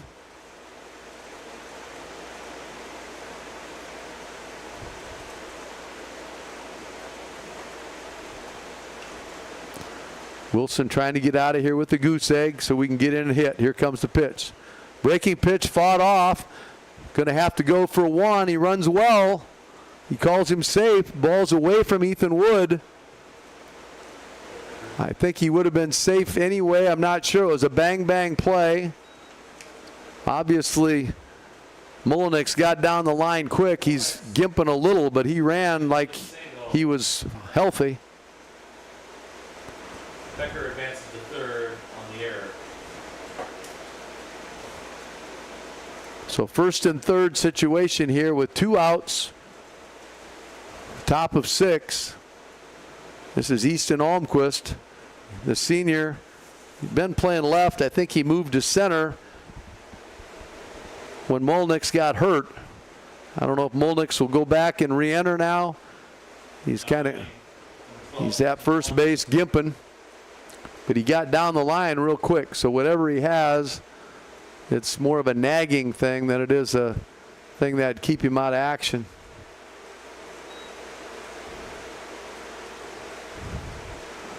Ball 1 in the dirt here to start off on Almquist. He's the senior.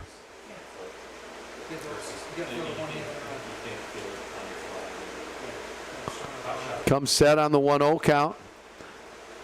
Just move over. Pops out of Ethan's glove.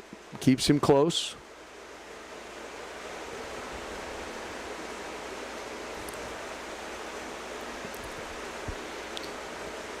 Here we go, first and third, 1-0 count. There's the big breaking pitch that gets underneath Jace Jaspers for a run. That's what we were having trouble with against Clear Creek. Anytime they got runners on third base, we had trouble getting it stopped.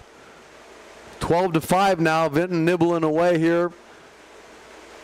Top of 6, 2 outs, still in great position, just need to get an out.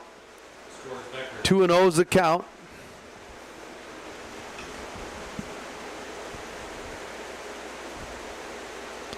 Comes set. Here comes the 0-2 pitch. Excuse me, 2-0 pitch. That time Jace gets down on it.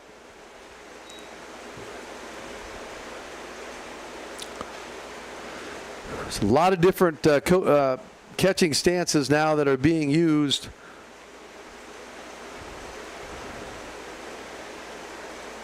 Trying to block pitches is a new art. There's about 4 different ways to line up. Here comes the 3-1 pitch out of Landon Wilson. Ball's in the dirt for ball 4. Almquist draws the walk. So Landon looked like he was going to have a quick inning. We had 2 early outs. And Vinton's been able to continue to rally with 2 outs.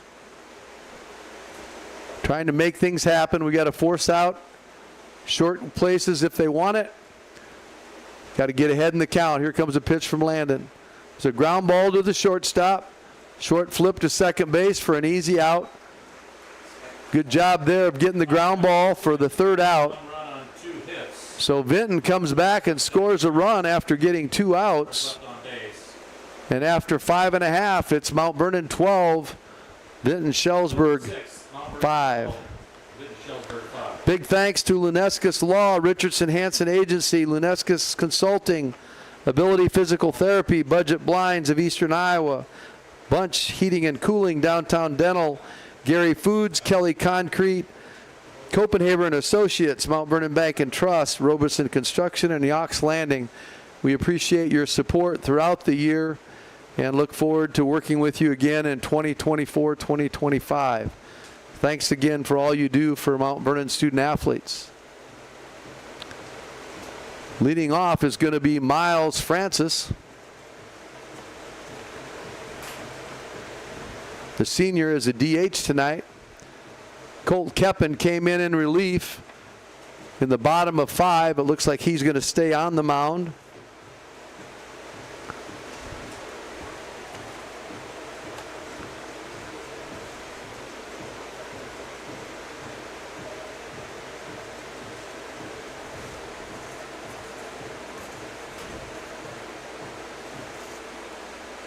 Colt Keppen remains on the mound. The Vikings now batting for the Mustangs. Kind of looking at some of the stats going down.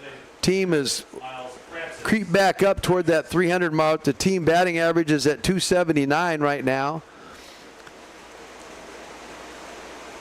Tate Rentschler is hitting at 283. There's a shot right down the left field line, right at the left fielder. Miles Francis gets a nice shot, but it's caught in left field. Now batting number 14, Toby Neal. So Toby Neal, who has been courtesy running, is going to get a chance to swing it. Rentschler at 283, Schwarzenegger at 278. Bentley was up to 328. Thurn at 333. Ryan at 345. Fastball's inside. Jaspers at 333. Haberback at 222. Foreman at 300 and Marino at 333. Chapman's in at 222. Count is 1-1. Strike on the outside corner. So that gives you an idea of kind of the distribution of our hitters. It's a fly ball to the right side. It's going to get out of play. So 1-2 the count to Neal.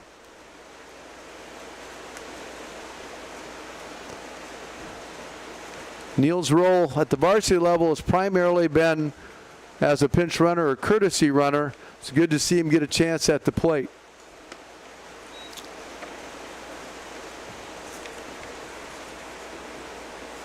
Toby is a sophomore.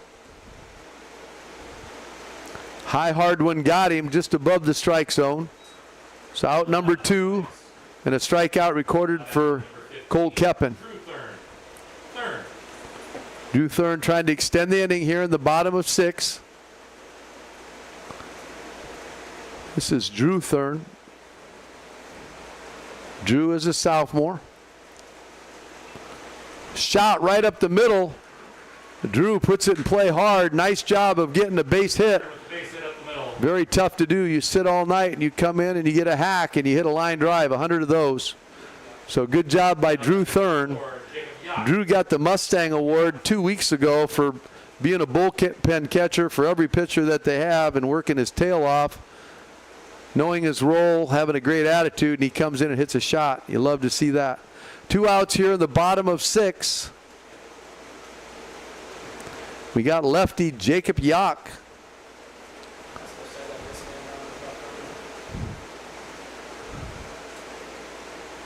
Swing straight back.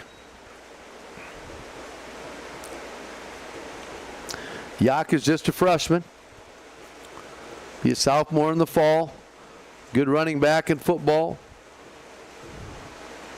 Pitch in the dirt, blocked by Becker. Does a little bit of pitching. He's a true lefty.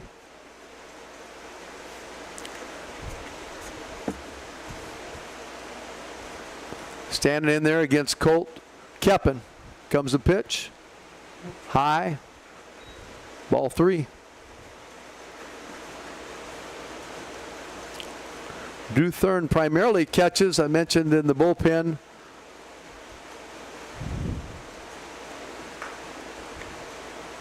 Haven't gotten to see him as much at level 2. Seth Rushford also catches. He's a freshman.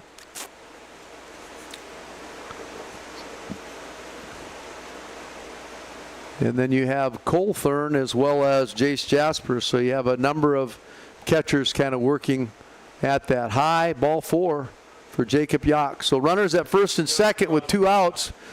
Good job of extending the inning here. And we'll bring up Maddox Tatey, the freshman. Whoops. I guess Jace Jaspers.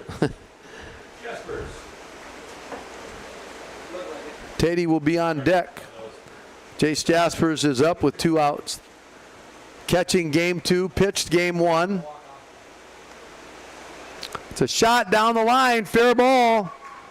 It's going to score. Neal. Yock is going to score. Oh, it's out of the fence. Ball's dead. They may have to take Yock back to third base. I'm not sure when they raise the hand. Looks like he's going to have to go back to third. Just a shot, line drive shot down the line by Jaspers. By rule, Scored Toby Neal, so it takes the score to 13-5 with runners at second and third with 2 outs. And Maddox Tatey is coming to the plate as a pinch hitter. Maddox is a freshman, going to be a sophomore in the fall. Done a fair amount of pitching this year. Plays some first base, third base. Has a chance here to get a base hit, to get a couple ribbies. Comes the pitch. Just about gets away from Becker. Ball 1. So this is freshman against freshman. Got Keppen against Tatey. You've got the catcher Becker as a freshman. Here comes a pitch. Strike 1.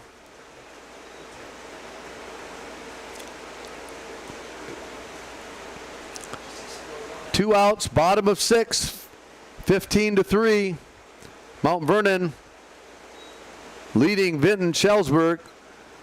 The Stangs were winners in game 1, 11-1. 10-run rule in 5.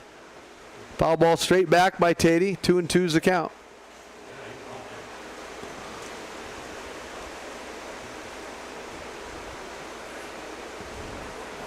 The Stangs trying to get a sweep here at home.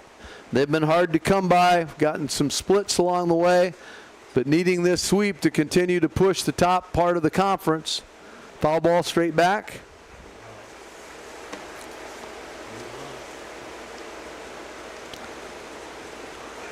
A doubleheader sweep would take the Stangs to 6-8 in the conference and 11-10 overall.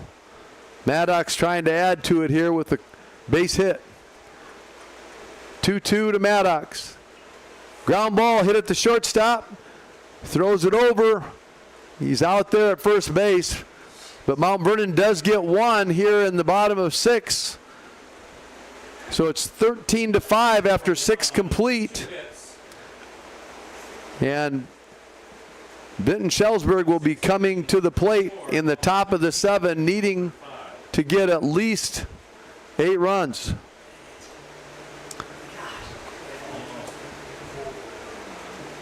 Standing out on the mound is Cole Thurn. He's a catcher outfielder. He's a junior.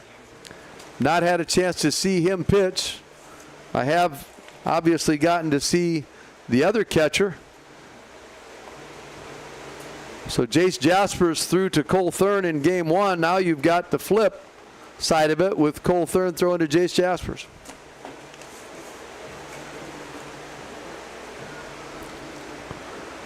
Again, just a couple reminders if you're listening in from Vinton-Shellsburg.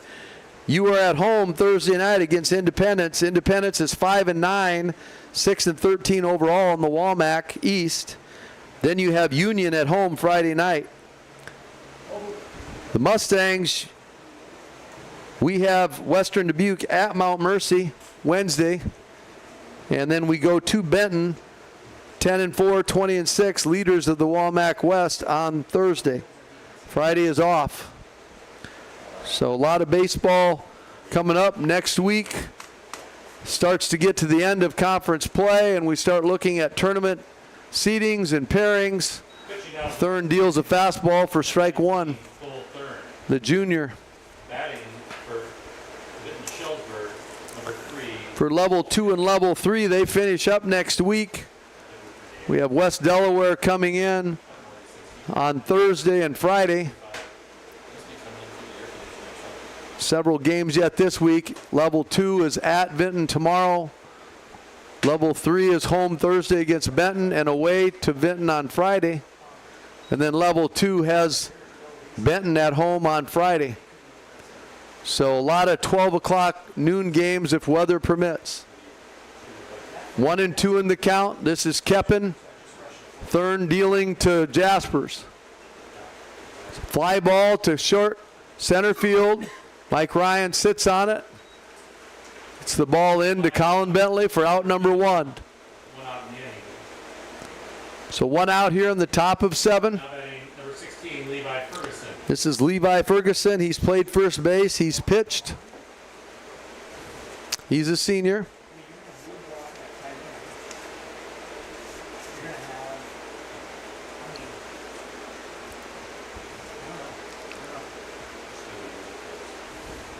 Thurn doing a good job of throwing strikes here in his outing tonight. Straight over the top, ball one.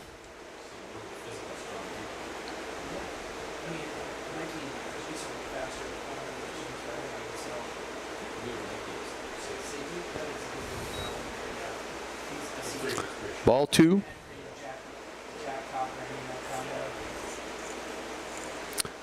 Cold dealing here. There's a strike, fouled straight back at us.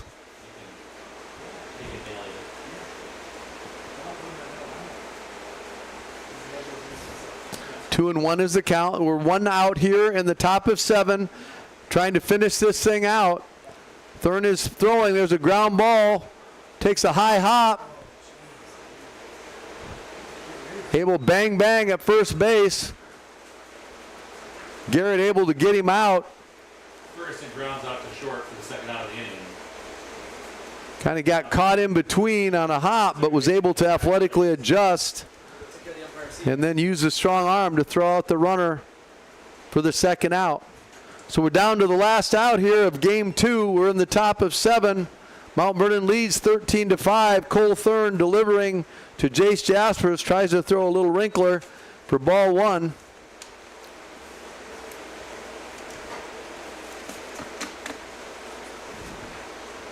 High, ball two. 2-0's a count. This is Blaze. Pitched, he played center, he played second base. Again, ball three. Maybe trying to overthrow a little bit. Jack Blaze is a sophomore.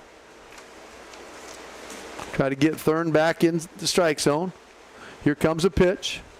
There's a strike. Nice pitch. 3-1.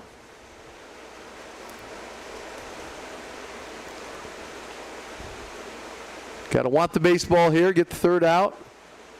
Strike two, full count. So it comes down to this pitch. Stangs leading 13-5, 2 outs, full count. Who wants it? Cole Thurn dealing to Jaspers. Here's the pitch. Ball four. Almost fished for it. Real close outside and low. Draws the walk. And the big DH comes to the plate, Brody Klein. Hitter number 20, Brody Klein. Klein.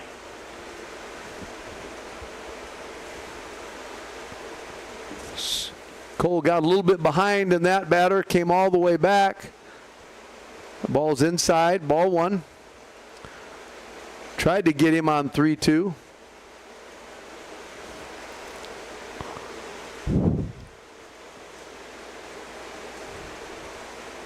Good block by Jace.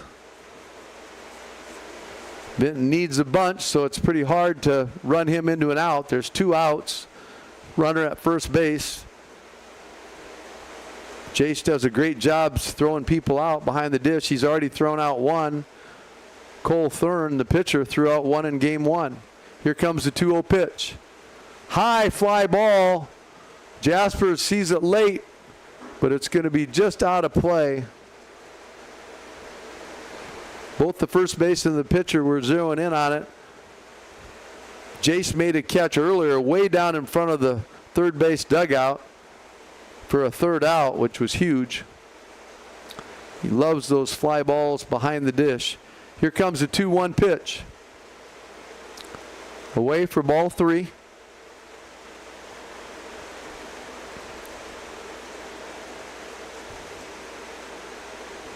Score is 13-5. We're in the top of the seventh, trying to finish things up here with Thurn, and it's ball four.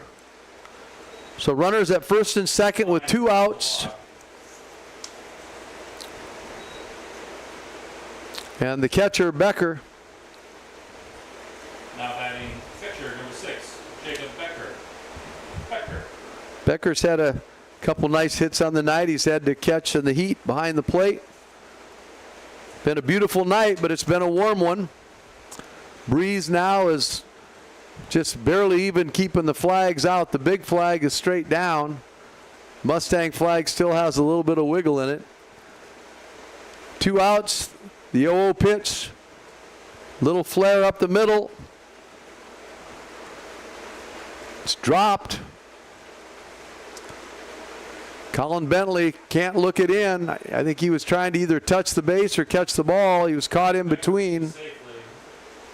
So another error on Colin Bentley. It was one of those nub shots that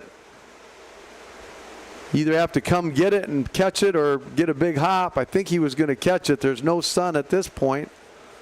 Now batting Colson Qualley. So Vinton plates one here in the top of the 7th to make it 13-6. They have runners on first and second with Qualley at the plate, and we have a 1-1 count. Sometimes it's hard to keep focused. You get in these later innings and long games, but it's something you have to work on, because in close games you have to be able to do it. There's strike 2 to Qualley. Thurn trying to finish it on his own. Fielding .926 on the year, something we have got to try to shore up in the second half if we want to make a run at things. Here comes the 1-2, fly ball. Right side, Bentley is underneath it. Colin pulls it in for the 3rd out. And that will do it. So Vinton makes a little run at it with 2 outs, and they score a run in the top of the 7th. But after 6.5, Mount Vernon wins game 2, 13-6. They improved to 11-10 on the And year. that will Thanks for coming out. bring out the brooms here and give Mount Vernon a chance to get a sweep on a WaMaC East doubleheader night. The rest of the year.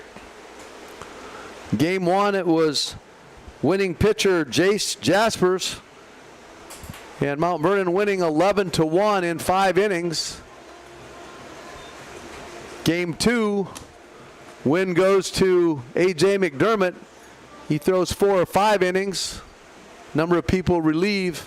Final score 13-6 for the WaMaC East doubleheader sweep. So that brings Mount Vernon in the conference up to 6-8. And the overall record of 11-10 as they play Western Dubuque and Benton here on the road to complete the week. Again, I hope you had a chance to dial in tonight. Beautiful night for WaMaC East doubleheader baseball. Mustangs win game 1 11-1, and they close game 2 with the sweep with another win 13-6. So on behalf of Ray Riesland and the Riesland family and all of the Mount Vernon baseball supporters out there, we appreciate you listening in. We hope that you'll be back with us next Monday night for senior night against South Tama at 5 o'clock. Go Stangs.